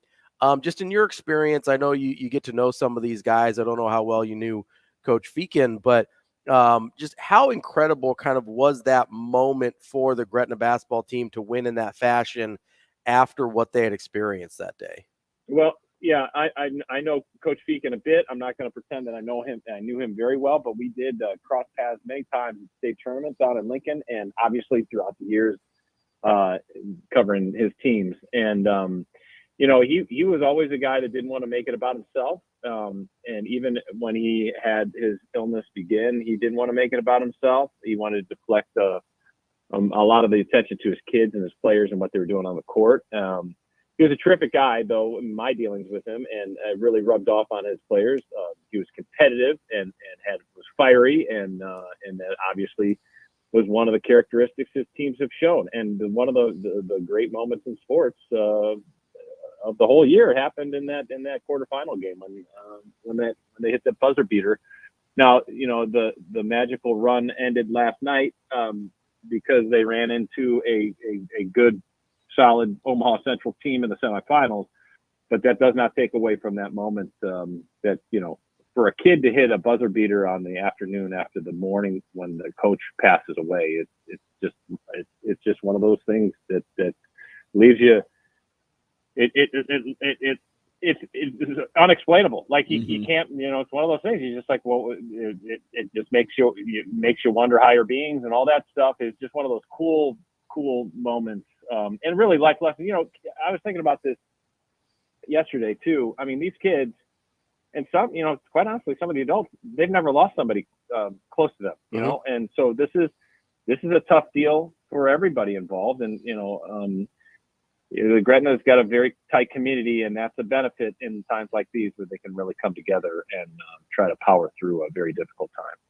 AK, looking back at the Metro Holiday Tournament for a moment, instead of making a so-called like winners and losers list from that tournament, I kind of want to take this more in the direction of, how you've assessed high school basketball up to this point. Who would you consider some of the winners this season in terms of like they found something about themselves that could be really special once they hit the back half? Well, I'll just take the low-hanging fruit, and that's the teams that are in the finals. I think Bellevue West has figured out that as great as Coach Woodard is and will always be remembered, they can still play some basketball moving forward. They're still very capable, and they're going to win a bunch of games, and that's no question about it. And if this early part of the season proved that, and then on Omaha Central, who they're going to play in the final tonight, Central has proven that they can play some hard-nosed defense and hit the buckets when they can. They outscored Gretna 20-11 last night in the fourth quarter, which really, really put them over the top. And Bruce Chubbuck Jr., he's got a team there, so it's going to be an interesting, coaching matchup between Coach Klein and Coach Chubbuck tonight. And, that being said, on the girls' side, I think there may be a little more separation between the top tier and let's say the first 8. That there's a few teams at the top in the Metro at least, and those two teams will meet tonight in Millard West and Omaha Central, which I think 9-0 versus 11-0, that's pretty good. And with Millard West, with the twins, those two kids can play ball, the Gesser twins, and it's not just them, So, and on the flip side, Central with Ania Jones, we've been seeing her for years. So it's going to be a fun doubleheader tonight. And it's funny. I was talking to Matt Foster, over break, and he had the unenviable task of anchoring in that little pocket of time when there's no Nebraska bowl games, and you're just trying to get to New Year's. And then I came back yesterday, and there's high school basketball semifinals in the Holiday Hoops tournament. Creighton playing last night. We got Creighton women playing UConn tonight. We got Indiana playing Nebraska basketball. They're off to an incredible start. And I'm like, what are you complaining about? There's plenty to do. And he was like, oh my God. He was like, you should have seen last week when the crickets were chirping. So, you come back at the right time, I guess. So tonight is one of the busier nights of January. I mean, shoot, we got a doubleheader in high school basketball. You got UConn coming to town, and you got Nebraska and Indiana playing tonight. I mean, my goodness, plus UNO's playing tonight for men and at home. So you got a whole bunch of stuff going on tonight. So Andy, with all that going on, where do you find yourself tonight? Great question. At the station, letting Matt Foster and the rest of them work. Yeah. I mean, ideally, that's the plan. It's good to be sports director, huh? As you know, fellas, you got to have to plan and adapt and adjust. So we'll see. I'm going somewhere, whether it's Creighton, UConn, or the high school hoops finals. That's it. I know I'm not going to Lincoln because that's an 8 o'clock start. I couldn't get back in time for the 10. But Matt Cecili's going to Lincoln. Matt Foster is off. He's trying to get healthy, man. He was sicker than a dog. Talk about that. Being all by yourself in the anchor desk and really struggling through, whatever, a bad cold that he had. And, it's tough. So tip of the hat to Matt Foster for powering through. So yeah, we'll find out if we get any help from our friends in the news department, and we'll go from there. What a trooper! what a trooper! Look, that's a good leader there. Just adapt and be ready to roll. Andy, we appreciate your time as always. Enjoy whatever sporting event you find yourself at tonight. There's plenty to choose from, and I'm glad you don't have to make that late trip to Lincoln because you you might be cutting a little bit close, even if you left at halftime there. No, he'll be doing it live from PBA. Live broadcast from Lincoln. Andy, we appreciate your time as always. We'll talk to you again soon. Thanks, fellas. Be good. See you, AK. That's Andy Kendeigh on the Warhorse Sportsbook Hotline. Coming up next, got some resolutions to catch up on from yesterday. It's still the new year, like Andy Kendeigh said. Still Happy New Year through the end of the week. By Friday, we'll get through most of these. Maybe. Who knows? We'll see. That's coming up next here on Hurrdat Sports Radio.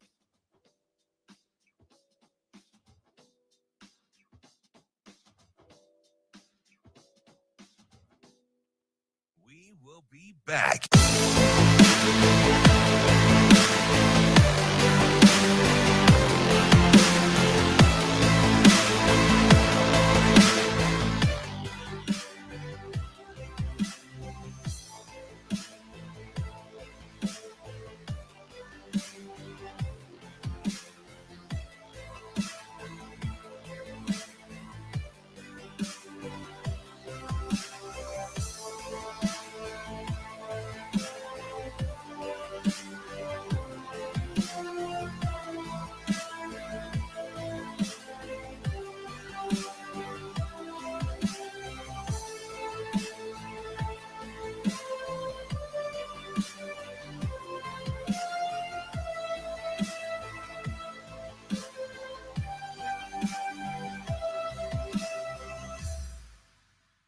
We will be back.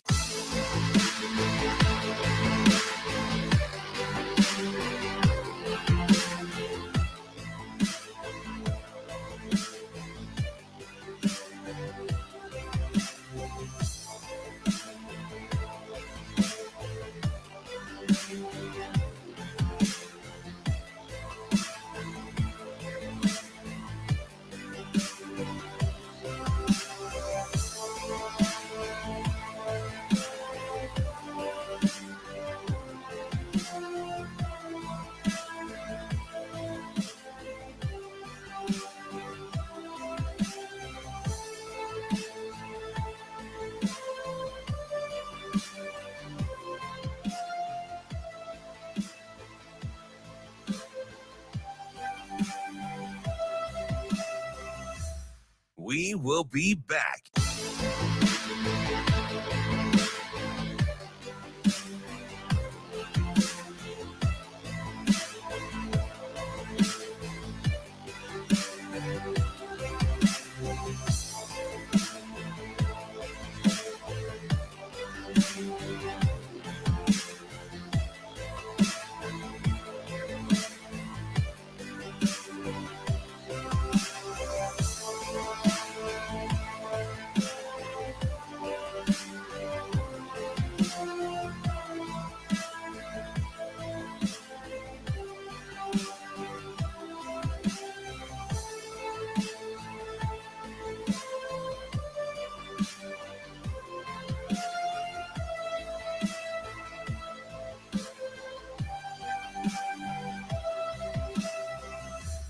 We will be back.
You're listening to Hurrdat Sports Radio.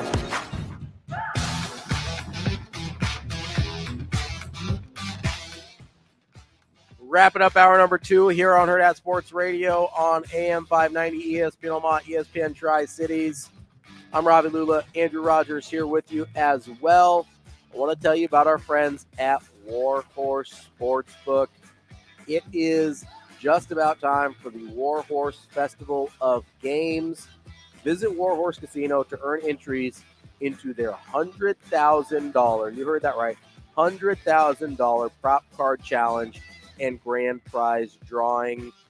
Visit warhorsecasino.com for more details. In the Warhorse Festival of Games prop card challenge, you have a chance to win $100,000. In the grand prize drawings, you can win your share of $20,000 cash or free slot play. Remember, this is just at the Warhorse Casino in Lincoln.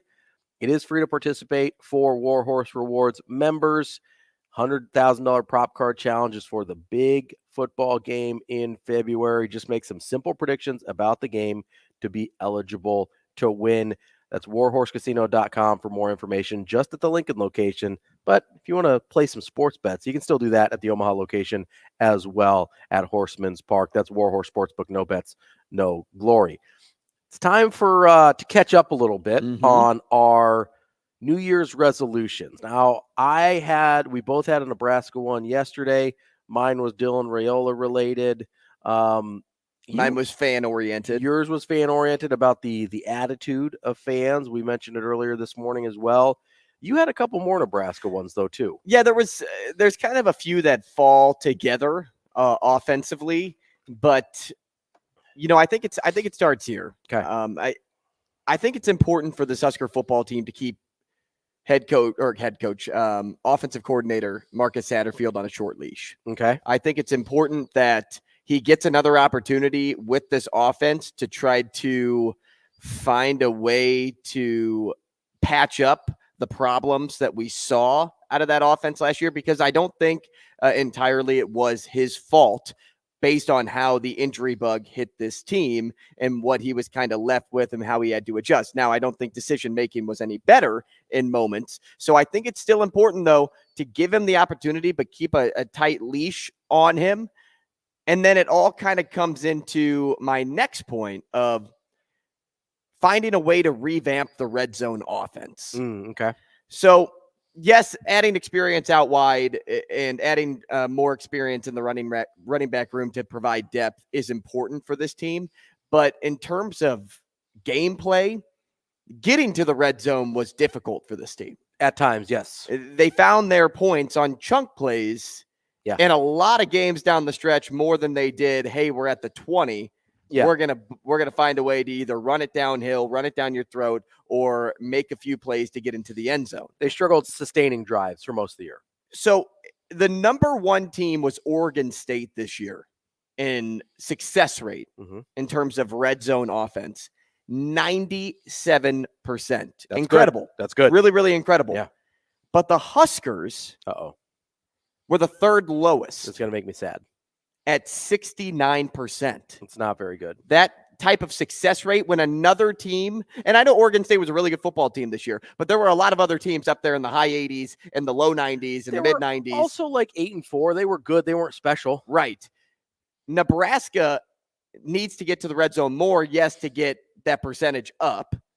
But two, they only had 29 attempts last year. Yeah, they didn't. They just weren't there. They just weren't there enough, and they didn't give themselves an opportunity to win a lot of football games because they were only averaging, let's just say, 16, 17 points a game. I don't really remember that number. It's really important to focus on that this coming season because it seems like pieces are coming, but now it's about how they execute on the football field, and that guidance is important to get them in position to put points on the board for Nebraska. I think it's really, really important to revamp how they look at their red zone offense. Yeah, and I wonder how much what I believe are impending staff changes will impact that, right? Because I don't think Marcus Satterfield's going anywhere. I do think they are bringing in a quarterback coach who I would imagine will either have the title, I've said this before, of either co-offensive coordinator or passing game coordinator.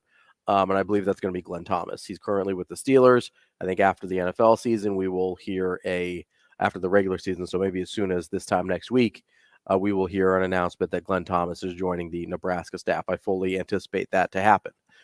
So with that in mind, you hope that he brings some of that creativity. You hope he brings some of the ability to sustain drives, to give themselves more red zone opportunities so that they can convert at a higher level. Because let's be totally real here. Even if that number is in the same neighborhood, call it 70, 75%, which is still not a good number. If they're just able to get there more, they win more games. Because even being ineffective and inefficient in the red zone, you can survive that if you have a ton of red zone trips, right? You're not going to like it. You're not going to win as much as you should. But you wouldn't also have a 69% success rate if you made it to the red zone a ton. Right.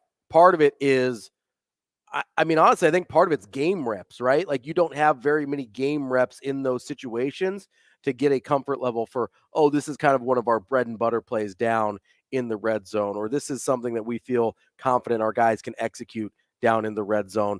I think with the addition of some new ideas in the offensive room with Glenn Thomas, presumably Glenn Thomas, I think that's going to be a big part of of what you're talking about in not only creating more opportunities, but being more efficient when you do it. Well, and here's another good example. Illinois was the worst team in the Big Ten West this season. Yes, they had the same conference record as Nebraska, Purdue, and Minnesota, but they were 5-7, and Nebraska had the edge over them. So they are considered the worst team in the Big Ten West this year. Their percentage executing in the red zone was 91%. And if you carried over that 0.7 to make it a whole number, it would be 92%. And they only made 36 trips.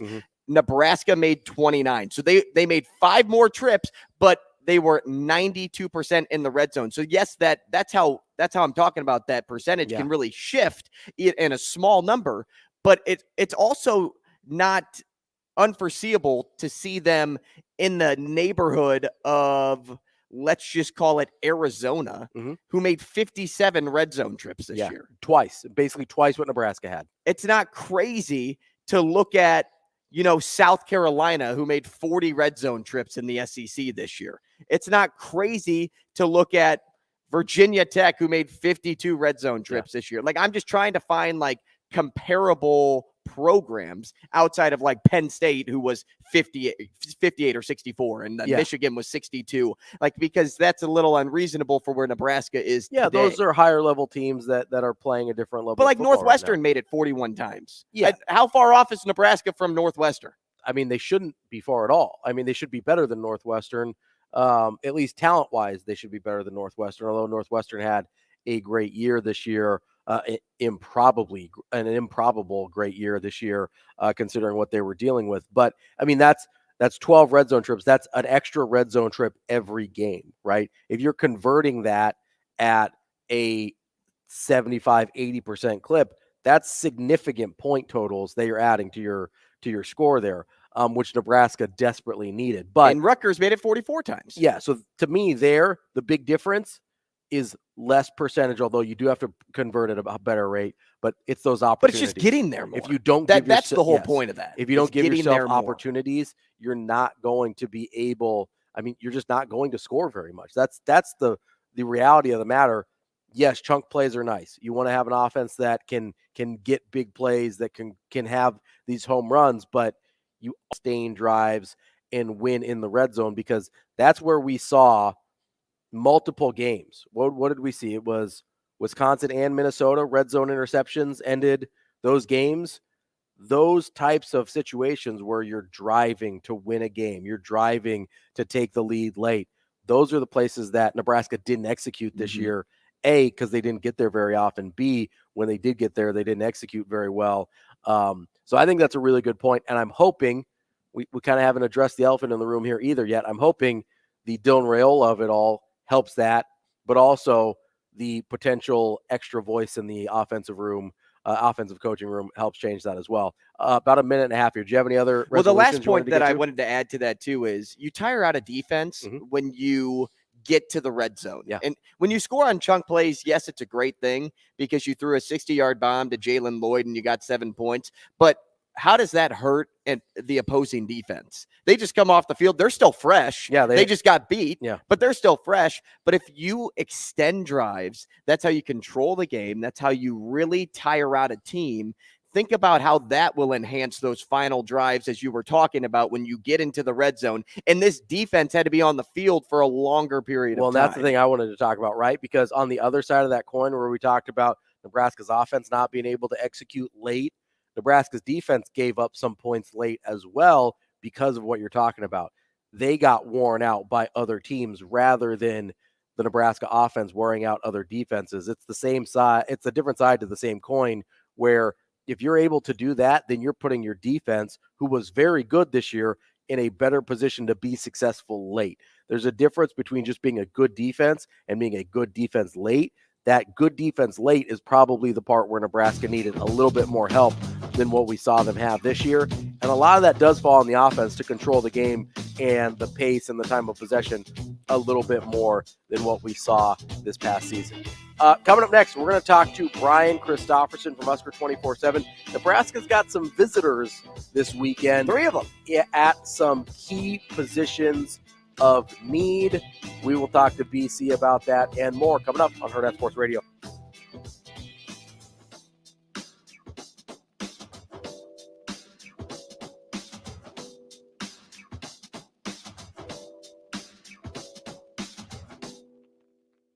We will be back.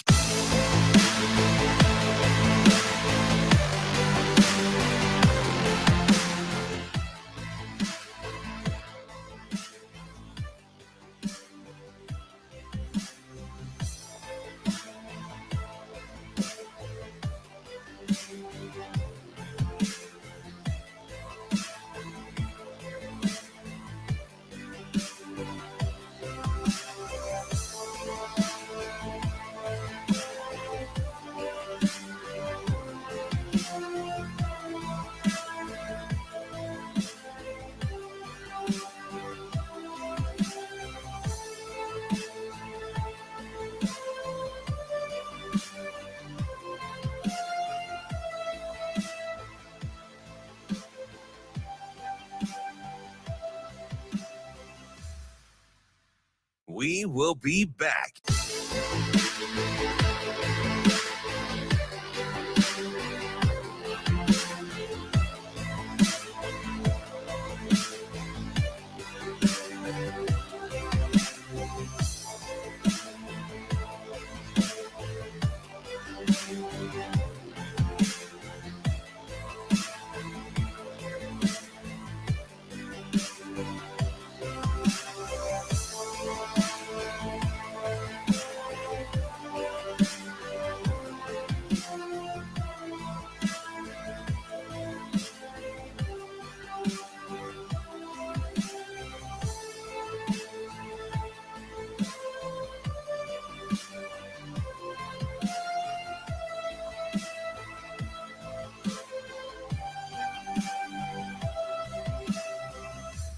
We will be back.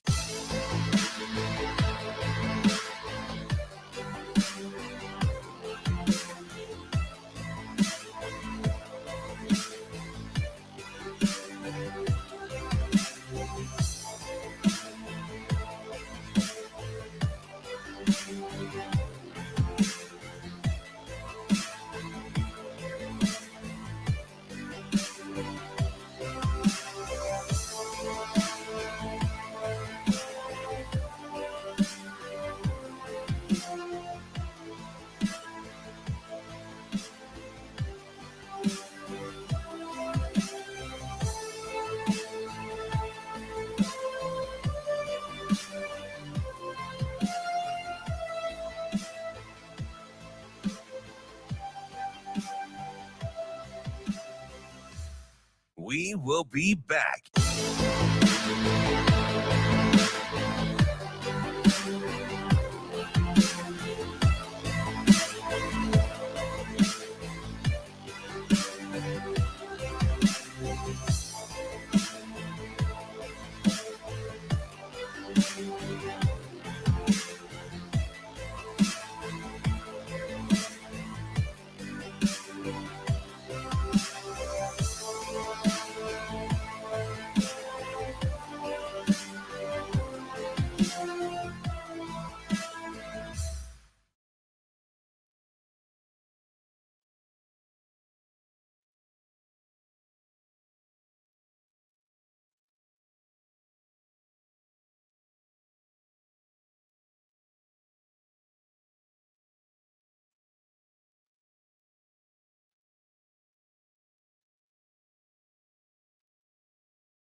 You're listening to Hurrdat Sports Radio. Here is Husker 24/7 senior writer, Brian Christopherson. Yeah, it'll be a little bit of a circus act. Brian Christopherson. Well, I mean, that's pretty interesting. Brian Christopherson. I kind of enjoy that. Here is Brian Christopherson. Kicking off hour number 3 here on Hurrdat Sports Radio. I'm Ravi Lulla, Andrew Rogers here. We're on AM 590, ESPN Omaha, ESPN Tri-Cities, and for this third hour, we're on KFOR in Lincoln. Joining us on the Warhorse Sportsbook Hotline is Brian Christopherson, from Husker 24/7. BC, what's going on, man? How you guys doing? BC, good morning. Happy New Year. Happy New Year to you guys. How were your holidays, BC? Anything interesting going on? It was uneventful, but at my age, that's what you're looking for. You're striving for most days to be uneventful. Be a little bit more relaxing than pressure tested. Yes, and that's good. Hopefully Matt Rule's program keeps us on our toes here in 2024 and gives us a lot of intriguing things and maybe a few more W's. That'd be kind of nice. Well, speaking of keeping us on our toes, the Huskers are hosting a few key visitors this weekend. What can you tell us about some of these guys? I know Isaiah Nayer, the wide receiver from formerly Wyoming and now Texas, has a lot of people's attention. But what do you know about where they stand with some of these guys they're trying to fill out the depth chart with? Yeah, Nair was the name that came up yesterday, and unfortunately for him, he had that torn ACL right after he got to Texas. They were really pumped about him. Mm-hmm. Like, all those good Texas receivers like Xavier Worthy and some of those names there this year. In 22, going into fall camp, he was being mentioned alongside those guys as a starter type player who was going to contribute right away. He came out of Wyoming and had a very productive career, I should say 21. He had a 21 season that was very good for Craig Bull's team, a lot of yards per catch, and seemed like a really good get, and a lot of schools wanted him. Texas got him, but I think that injury kind of set him back. He's been building his way back up, and it just never happened for him in Austin sort of after that happened. And so he's a veteran guy who he's looking for that next move, and Nebraska at this point is an option. We'll see what happens there. I don't know much about what he's thinking about this visit, honestly. He's one of those guys who he hasn't said a lot. He just kind of confirmed that he's going to be here. Jamal Banks is another guy, who played at Wake Forest, and he told me yesterday morning he was planning on coming this weekend. So, that's what I know from him in a direct message. So we'll see. Everything's always fluid with those situations. It can change by the hour. But he's a guy who has had a very productive last couple of years at Wake. And, they've been a good football program too. And they're bigger receivers. They're veteran guys, both the guys we've mentioned who have played a lot of college football. So at the very least, we know what they're kind of targeting. They're targeting that, can you get me that 205, 215-pound receiver? And maybe he's been around college football for 4 years or something like that, where he can use that experience to help the other guys. And then, of course, there's Dante Dowdell, the running back out of Oregon. And I think his family's fired up about coming here. I'm really watching that one closely. He got kind of caught in the logjam with the Ducks at their running back spot. But we know there's an opening here at Nebraska at that position. They need somebody to push that competition. We don't know how Gabe and Ramir are going to come back from injuries and all that. You got Emmett and Quinton there, but one more name would be huge. And Dowdell was ranked 194th by 24/7 Sports coming out of Mississippi, where he had, count them up, I think more than 4,600 yards rushing his last 2 years of down in high school football there. He had an amazing high school career. So I know he didn't do a lot for Oregon last year, but he, coming out of high school, he was very, very highly regarded. Another big guy in Dante Dowdell as well. Do you think that's a body type that they're going for at running back as well? Or is that just kind of the best guy available and they kind of like what they see? I couldn't say specifically if they're targeting that or not. I think it makes sense in this league if it's a bigger guy, but I don't get as caught up in that as some people. I've seen some backs who are 195 who can be physical, and then you've seen guys who are 215 who can't get their feet going. The wheels don't get turning and all that stuff. So I'm not as fired up about it as others, but I do think when you look at his measurables, your first thought in a passing description is like, oh yeah, that seems like it would play in the Big Ten, right? Where maybe he can be that physical back, but he'll have to show that, and we'll see if he ends up in Nebraska first off. But I do know with exchanges with his dad, this has been a conversation ongoing with Nebraska since basically he entered the portal right around December 20th. So this has been building for a couple of weeks, and this visit date has been targeted pretty early on in that process. And yesterday I was just confirming, like, you're still planning to come, right? And said, absolutely we are. So I get the sense there's a lot of vinegar for that one from their side about, seeing what Nebraska has to offer. And here's a kid who thinks he's probably a pretty good player waiting for his opportunity. So it could be, we'll see if it's a good match. You don't happen to think, BC, that this could be a trickle-down effect of Dylan Raiola's commitment at all, seeing these three visitors on campus? Or do you just think it's just more of a case of, hey, we saw what Nebraska's program did last year. We like what's going on over there, and that's why we're taking a chance in visiting? I would not dismiss, without saying each guy, I would not say specifically, oh, this guy's coming because of Raiola, but I would not dismiss the fact that in general, recruiting targets or portal targets are seeing what Nebraska's doing. And you see that they got Raiola, and it made such a splash that week, right? I mean, that Monday when that happened, when it was like, oh, he's going to flip.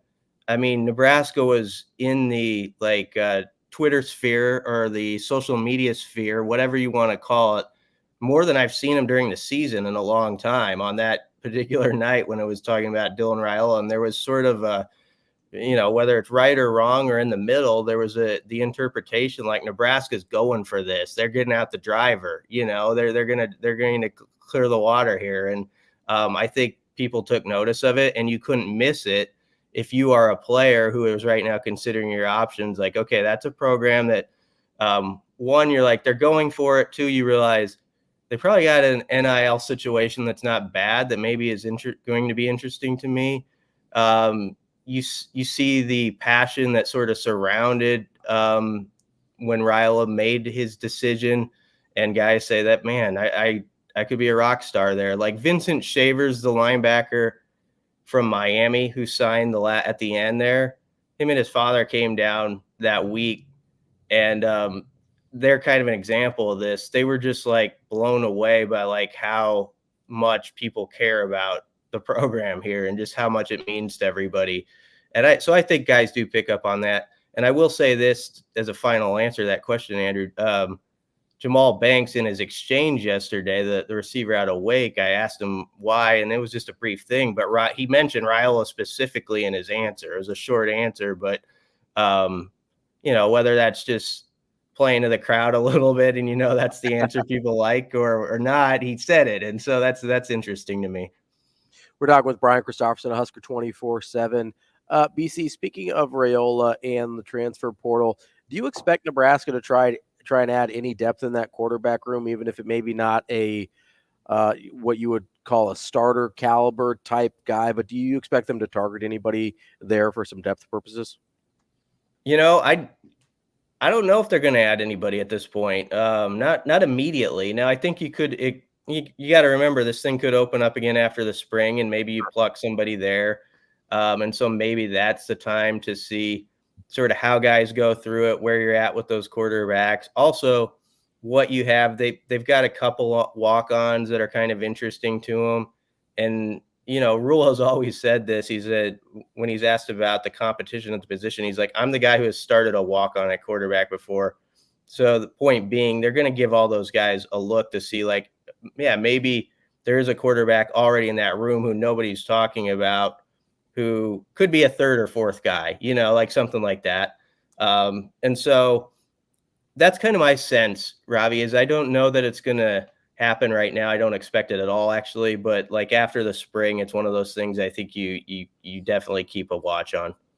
BC, revisiting those three visitors just one more time, in terms of like as you assess the Huskers' immediate needs, would you say experience at the wide receiver position or would you say additions to the running back room are more important to the Huskers right now?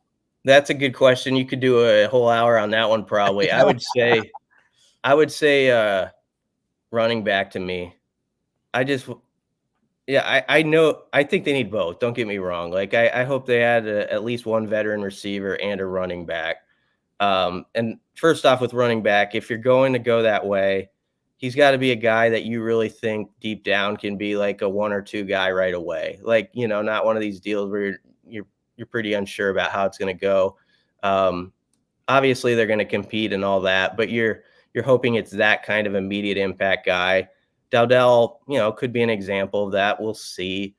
But I just think Nebraska's got to really put a focus on making running back a great position in this offense again. And it's been okay some years, but it just hasn't been something that jumps out at you to me since Amir Abdullah. You got to go back to like Amir. I know Divino Zigbo had a great, statistical year, but I'm talking about that back who everybody on the field knows it's just special when he touches the ball. He makes 4-yard runs out of no-yard runs. He makes 10-yard runs out of 2-yard runs, that, where he gets the extra and makes your O-line look good in the process, makes your quarterback look good. And so finding somebody like that, I think, is imperative. They aren't easy to find because there's always, in college football, every cycle, there's like 400 good running backs out there.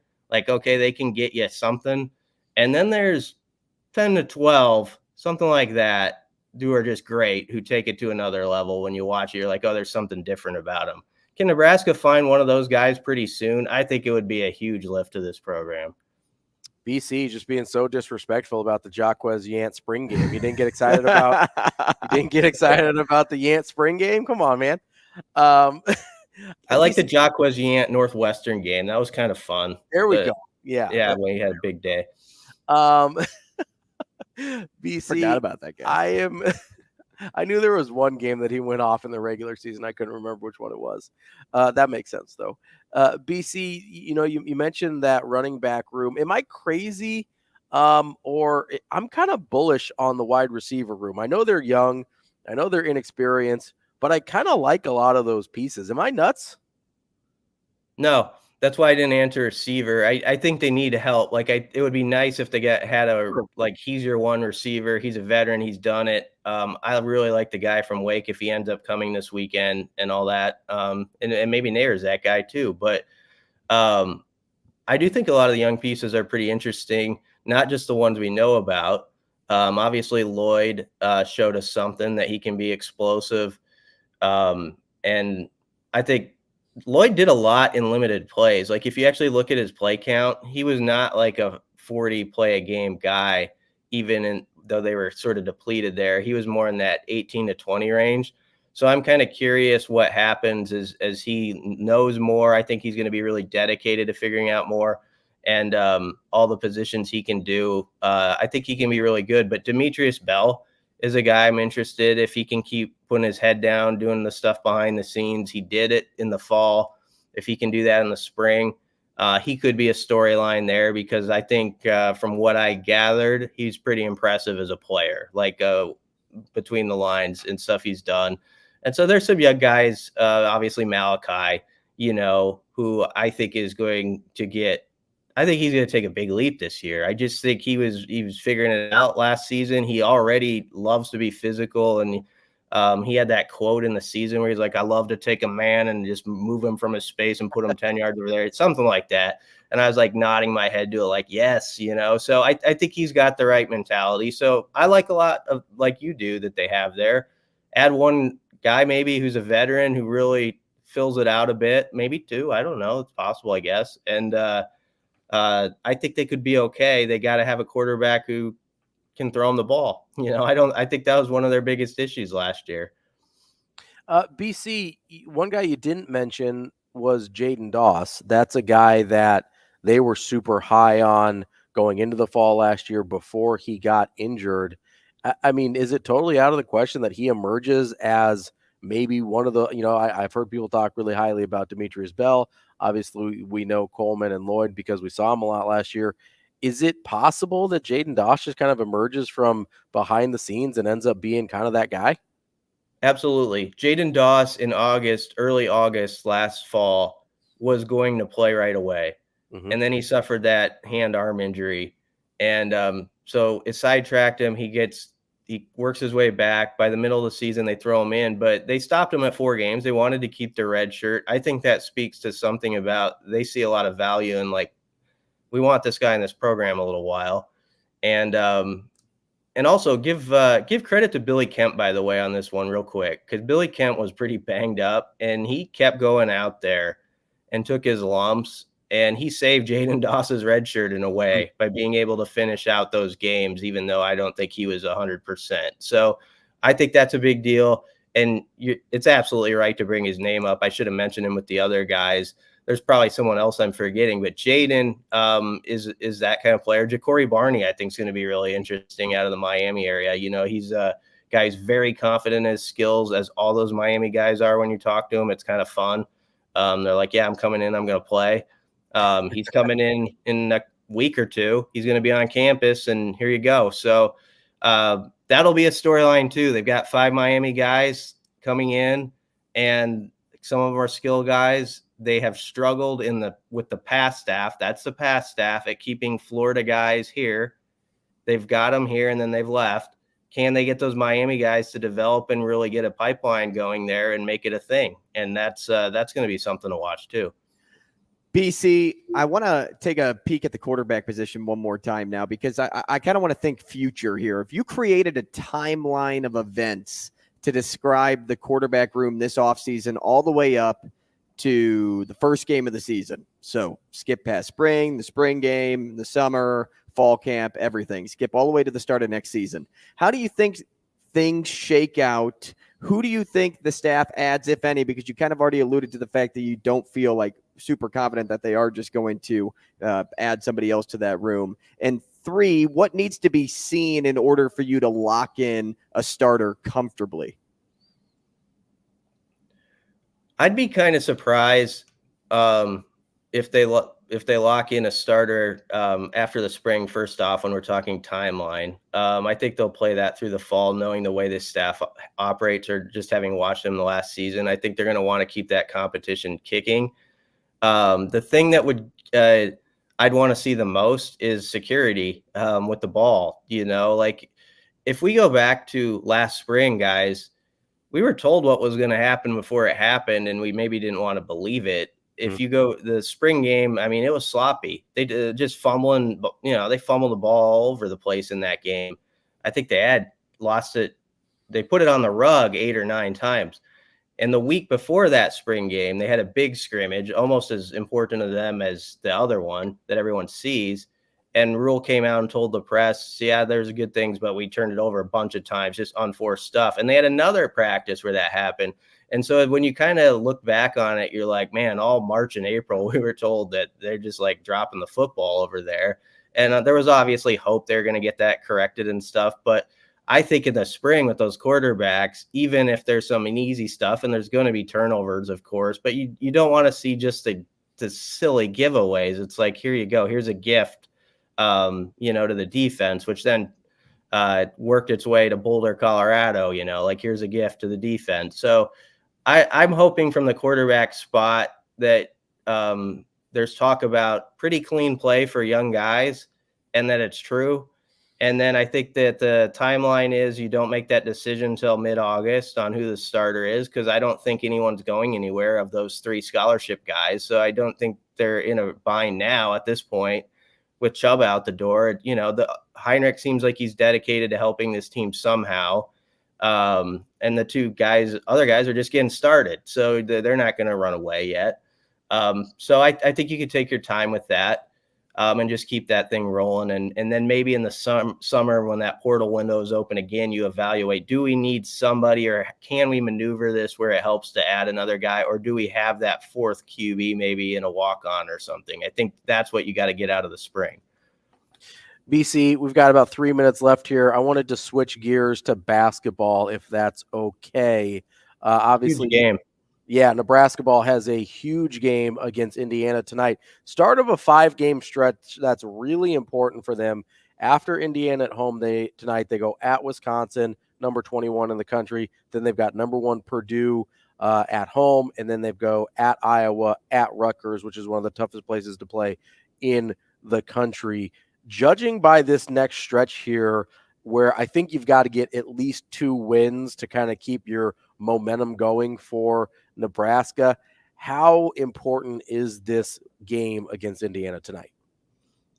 Well, I think it's big because of the ones you mentioned, of the next 3 with Indiana, Wisconsin, Purdue at least, I think Iowa's gettable the way they're going right now. But Indiana might be the best win chance, I think. And that sounds weird to say because, you think Indiana and all that. But they're 10-3, they're 2-0. They've got they can throw a pretty good big lineup at you that's going to test Nebraska, especially if rink mass is limited or not available.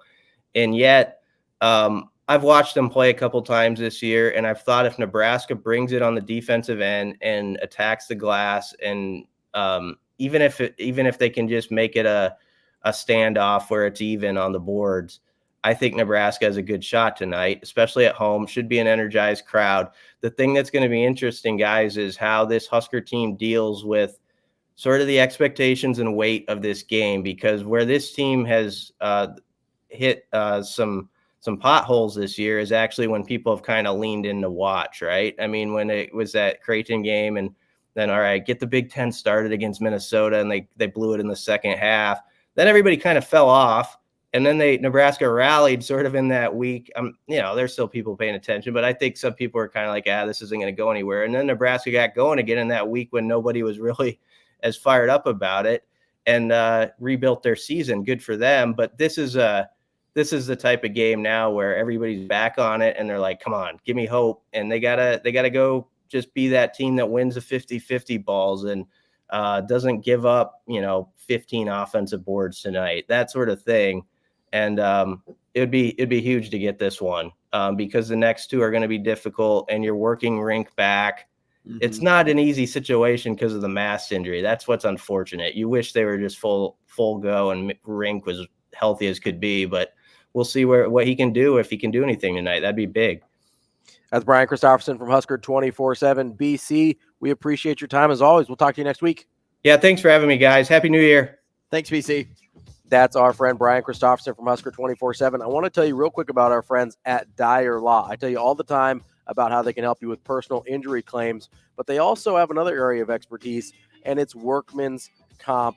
Confused about options for your workers' compensation claim? Put the trust that you have for your personal injury claims into the Dyer Law team for your workers' comp claims as well. Call 402-393-7529 or visit dyerlaw.com. That's DYER.law to get advice from trusted professionals. That's Dyer Law. Coming up next, Anna Bellinghausen from Hurrdat Sports.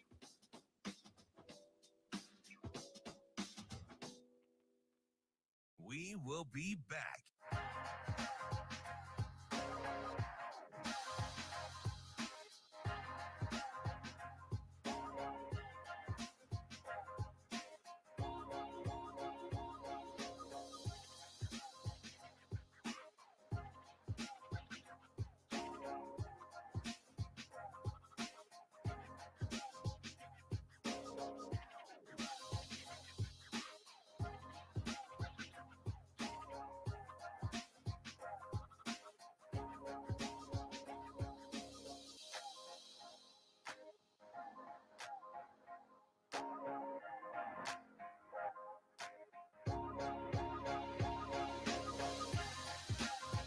We will be back.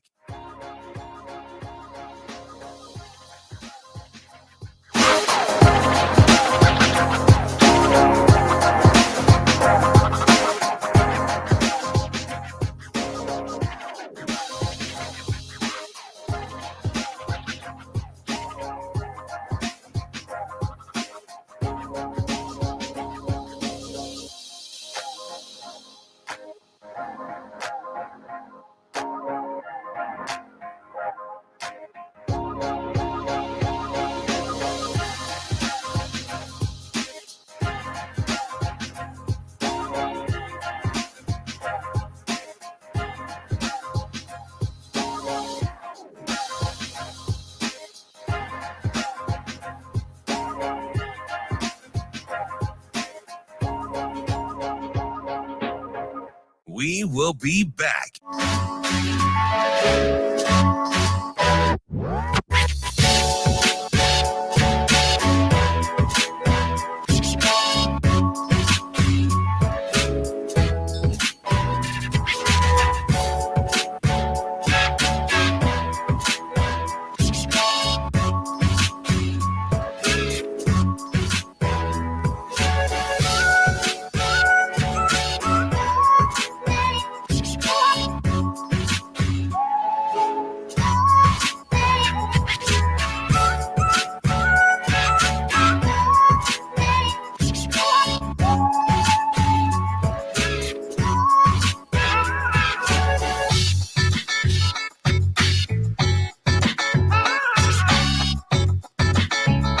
We will be back.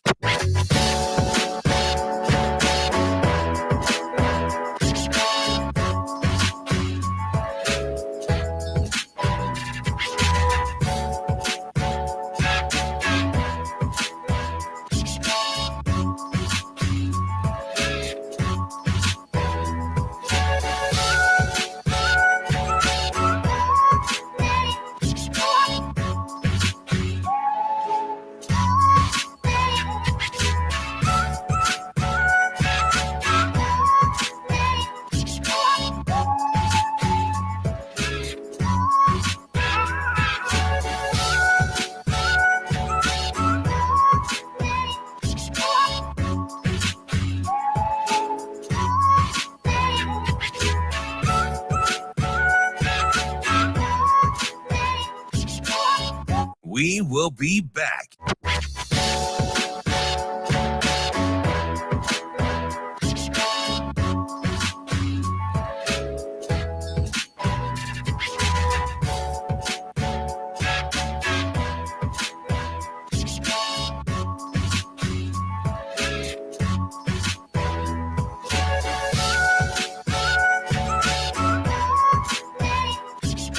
We will be back.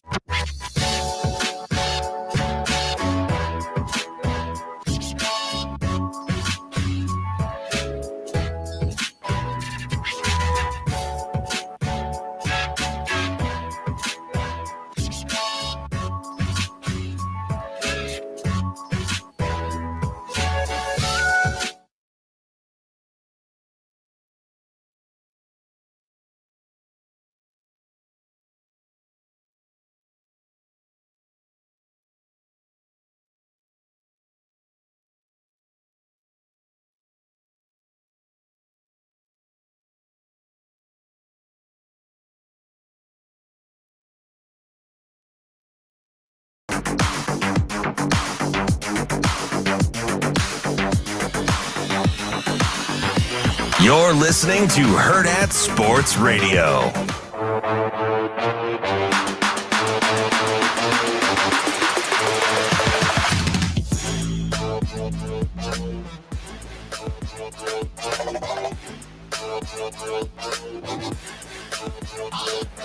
Welcome back to Hurrdat Sports Radio here on AM 590, ESPN Omaha, ESPN Tri-Cities, and KFOR in Lincoln.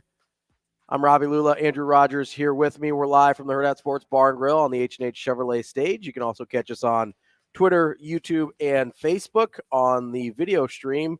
Did I miss any? Is that all the places you can find us? Pretty sure. I mean, you can also download the podcast anywhere that podcasts are stored. We are apparently on TuneIn, but not this week because of that. Yeah, we're having outage that took place. Some technical difficulties that are a little out of our control right now, but we're getting to it here. And joining us now is our friend Anna Bellinghausen, our Hurrdat Sports colleague. How are you, Anna? I'm great. How are you guys? What's up, baby? We're I'm looking for a photo for you. We're doing What? So I don't know why Andrew was talking about people's prom photos. No. I showed you something funny, but we didn't show Anna. Oh, okay. On Yes, Twitter. And okay, then I said, yeah. Anna, we're looking at a picture of you in high school. And Anna's like, I want to see your prom picture. Yes. I do, yes. So I don't have a prom picture, but this was like, then we got talking about like how much hair I had in high school.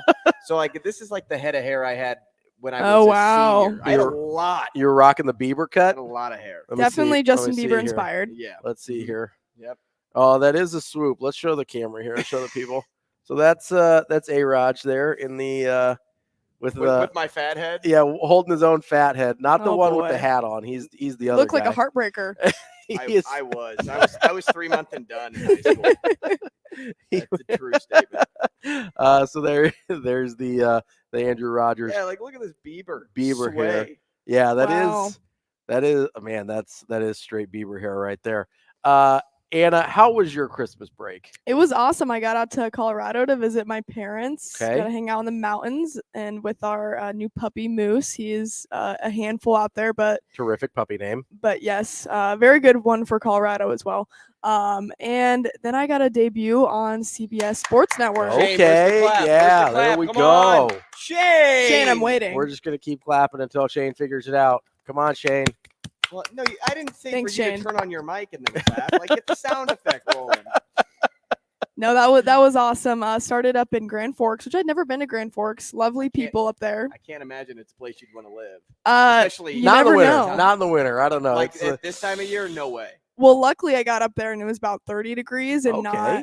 not, not negative 30 a foot degrees? of snow Yeah. and negative 30 wind chill. But so I didn't get the proper Grand Forks welcome, but it was a nice town. Definitely a college town. Probably pretty fun in the summer, I would imagine, but the wintertime, not so much. How did you feel about your CBS Sports debut? You feel good? You feel like you nailed it? Yeah, I felt really good. We had great crews, great producers, and the colleagues I was working with were awesome and made me feel right at home with them. So that's always important to have good people you're working with, and just kind of makes you more confident and feel better. Dream moment. That was a dream moment. Yeah, Okay, I would say the full circle moment was the UNO game. So I got to go That's down cool. to Yeah. Vermilion and be on the That's broadcast for Omaha versus USD. And that was really cool. Again, just a UNO alum out here. And I think it just speaks a lot to maybe you don't have to go to the most renowned journalism program in the world, but you can still make success out of anything you got. It's amazing. Like it really just depends on your personality. Like Lindenwood was a nice broadcasting school, but it wasn't like Missouri J school or Sure, anything. yeah. And or like Syracuse Or where all the big Northwestern or names wherever, go. yeah. Yeah. And it's just about like how you make a name for yourself at the end of the day. And so I admire that. No, Anna, congrats. That's Thank you. awesome. Well done. Outside of local Summit League basketball, there was a pretty nice Creighton win last night. They got their first Big East win, and Ravi and I haven't really gotten into it just yet. And more, instead of asking like questions, I feel like we should just all round table this. Yes. Because Creighton has had their fair share of issues since Big East play has begun. Yeah. And it really wasn't until the second half last night that it seemed like they got back to their Creighton old ways. I mean, 11 turnovers in the first half. You're not going to beat too many teams doing that and not shooting the three ball as well as they'd like to. So I think it's a good glimpse of hope, finding success against a Big East team on the road, despite all those turnovers and coming out in the second half and really turning on the Jets. So I think it shows all the potential Creighton has. You just got to put a full 40 minutes together. Well, and the frustrating thing I think about the turnovers was it's not like Georgetown was doing much Right. in order to force those. Creighton just seemed really, I don't know if disoriented is the right word, but they, for a few games now, and we saw this against UNLV at times as well in that bizarre loss that they took. Obviously, you had Marquette and Villanova, which are good teams. So especially Marquette, you maybe don't want to overreact to those, but they seem to have really lacked kind of the offensive cohesion that you expect from a Greg McDermott team. It seems like there's been a lot of kind of stagnant offense, a lot of standing around, kind of waiting for something to happen. And for me, that was the biggest difference between the first half and the second half, right? Like, yes, the turnovers were a stark difference and you can put a number on it, but just the way they moved off the ball offensively, especially in that first, I don't know, like 8 to 10 minutes of the second half before the lead got kind of big and they sort of took their foot off the gas a little bit. That to me was the biggest difference between the times we've seen them struggle this year and when they actually look like a Creighton team that we're used to seeing. And I don't know, is it just like a focus, like an attention to detail thing for you? Or because I didn't really see anything different that they were doing except for, like, it's almost an effort thing at that point. Not to say that they're dogging it, but does that kind of make sense? I don't know. I think there's still things that they have to figure out this season. I think they were expecting everything to click right away. And in those early games, it was, but they weren't playing the toughest team. So I think they maybe assumed it was going to come a little bit easier. And now they've had some hardship and they're like, oh, wait, we do have some things to really figure out offensively, because you go into the season, you're like, this is going to be the easiest offense we've ever rolled with, right? You got shooters everywhere.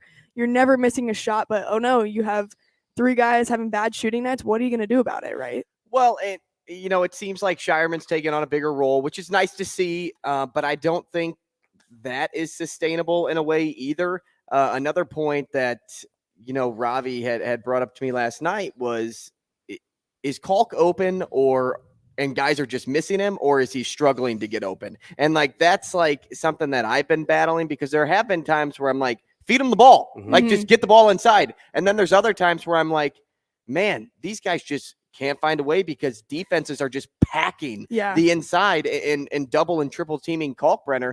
So what I really think needs to be done with this team, and maybe nothing can be done about this other than get these non-stars on the team to become more confident, but they need to show up on alternate nights. You need Ashworth to put up more than 6-7 points in a game. You need Mason Miller to put up more than 4 to 7 points in a game, because against Marquette, they had that game under wrap. When Marquette wasn't making shots in the first half, Creighton held the lead all the way until the 9-minute mark of the second half. And then lead changes started to happen. But you had guys like Sean Jones, not Cam Jones, Sean Jones, go from 9 points a game to 20 points in that game. You need somebody that is a non-star to step up, because the focus is Trey Alexander, Baylor Shireman, and Kalkbrenner. Ashworth, Miller, Farabello, Fred King, whenever they come in, they have to heat up this team. Something has to spark with those guys. Yeah, I think that's true. I think you need to get like you said, the non-stars. So basically everybody but Baylor and Trey at this point, because while Kalkbrenner's a star, I do think you need more out of him as well. He's not hitting his total. And I really do think, because both of the things you said can be true at the same time, right? They aren't getting him when he's open. And also he needs to get open more sometimes when they are double and triple teaming him. I think one thing that they were really counting on this year, and maybe I'm wrong, but I really think they were counting on Kalkbrenner being a little more consistent from the outside on those pick and pops. And he really hasn't had that this year. He hit 4 in one game earlier in the year, and he's only hit 2 since then. Yeah. Right. I think they were really relying on that, bringing the defenses out to make life a little bit easier for Shireman and Ashworth and Alexander and guys like that to get to the lane. So both of those things I think are true at the same time. I mean, Miller shot the ball incredible this year, only 1 for 4 last night, but I think he's well above 50% from 3 on the year. Trout shot the ball really well also, but it can't just be them. To me, I look at Ashworth and I look at Kalkbrenner as the guys that have to be more, honestly, I think they're the stars that have to start playing like stars for me, more than it is the non-stars. Real quick before we get into the next break, are you going to be at Creighton women's basketball tonight? Oh, yes. Okay, so Creighton women and UConn tonight. Let's start off. I know we're going to play some trivia, but let's start off next segment talking about that real quick, because you got Gino Auriemma coming to town. You got number 12 UConn coming to town. If you're looking for tickets, they're sold out already, because this is a big game. So thanks for letting people Hey, there know. might be standing room only. They usually release those. They might release some standing room only Robbie's for you. If you want tickets, well, tough luck. You should have thought about it before today. We'll talk more with Anna Bellinghausen about Creighton and UConn women going on tonight. A huge game over at DJ Sokol Arena. More Hurrdat Sports Radio coming up next.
We will be back.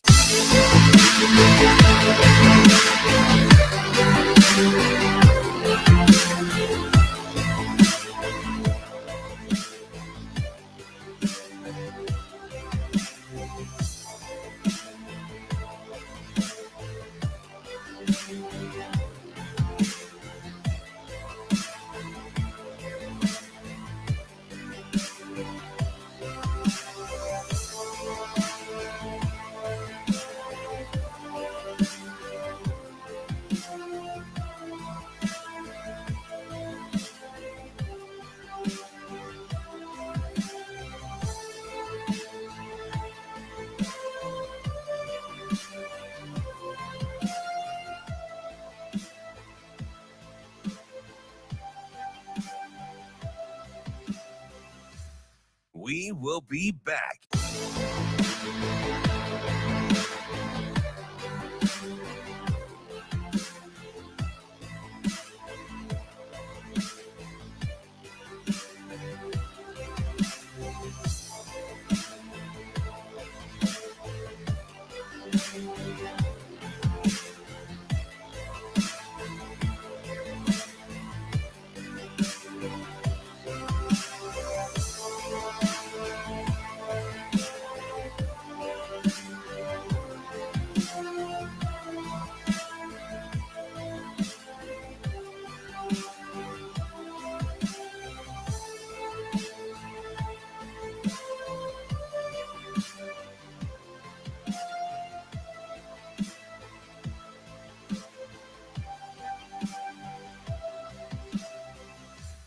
We will be back.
You're listening to Hurrdat Sports Radio.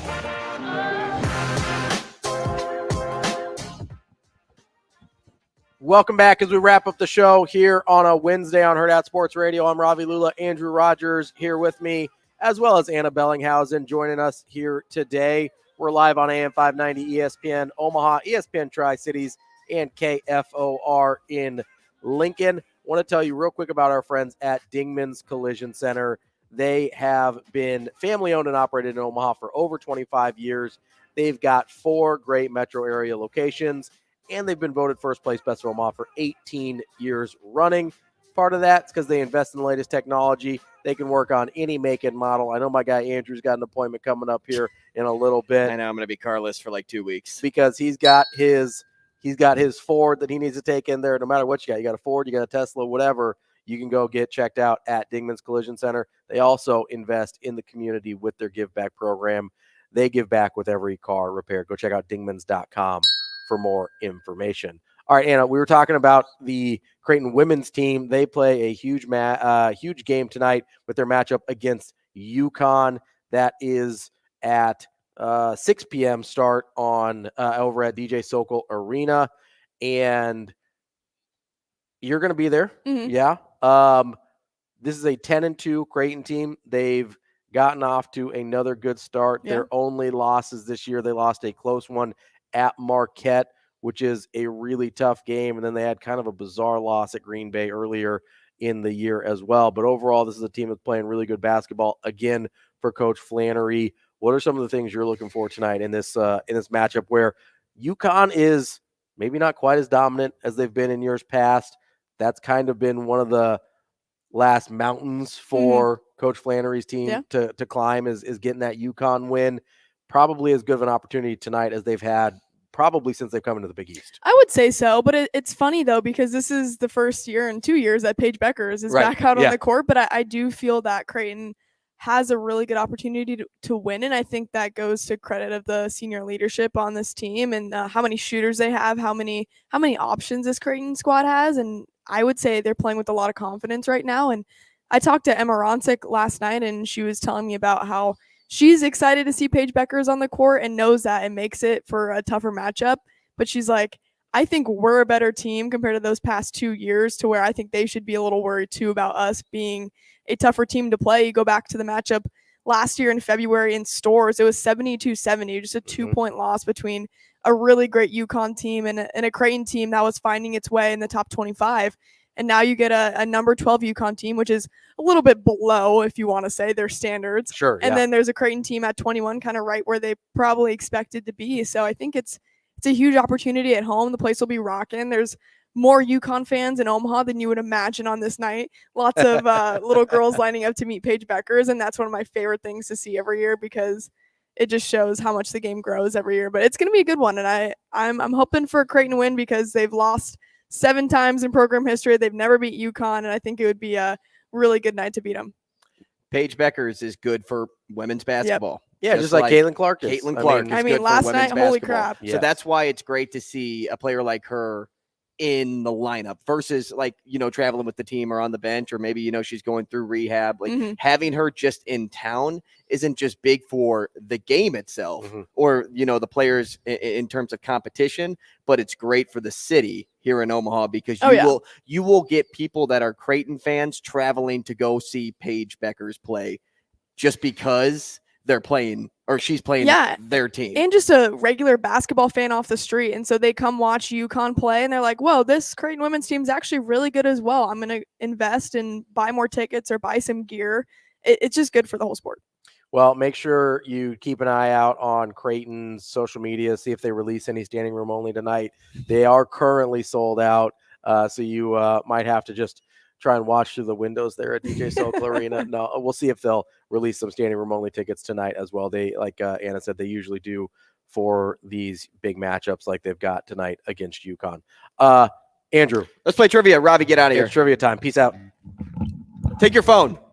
We got to text you. Anna, are you scared? I'm kind of scared. I didn't know he had to leave the room. He has to leave because he gets the same questions. Oh, okay. But he doesn't get the answer choices. Good. Although he gets one Hail Mary. So if okay. Out of the 3, if he's like, I need help, I'll give him the 3 answer choices. Okay. But you get them every time.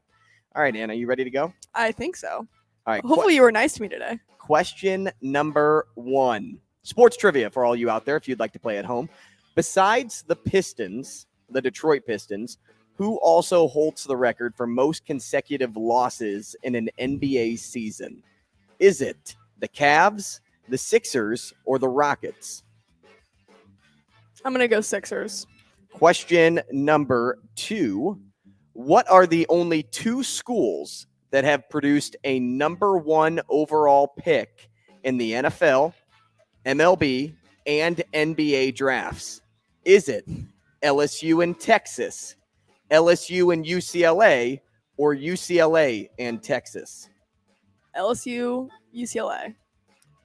Question number 3. Of all the teams that have won a football national championship since 1936, 3 of them do not currently play in a Power 5 conference. Notre Dame, Army, and which other newly added Big 12 team? Is it Cincinnati, UCF, or BYU? Wait, that never have won? That have won. That have won? So the question is, if you played in a Power 5 conference, you won a national championship, 3 of them in history didn't. Now, the one team that I'm looking for is a newly added Big 12 team. That's one? Yes. So is it Cincinnati, UCF, or BYU? Oh, my gosh. I don't think Cincinnati. I don't think any of them. Ask for the Hail Mary. I can't get the Hail. This is the Hail Mary. I'm going to go BYU.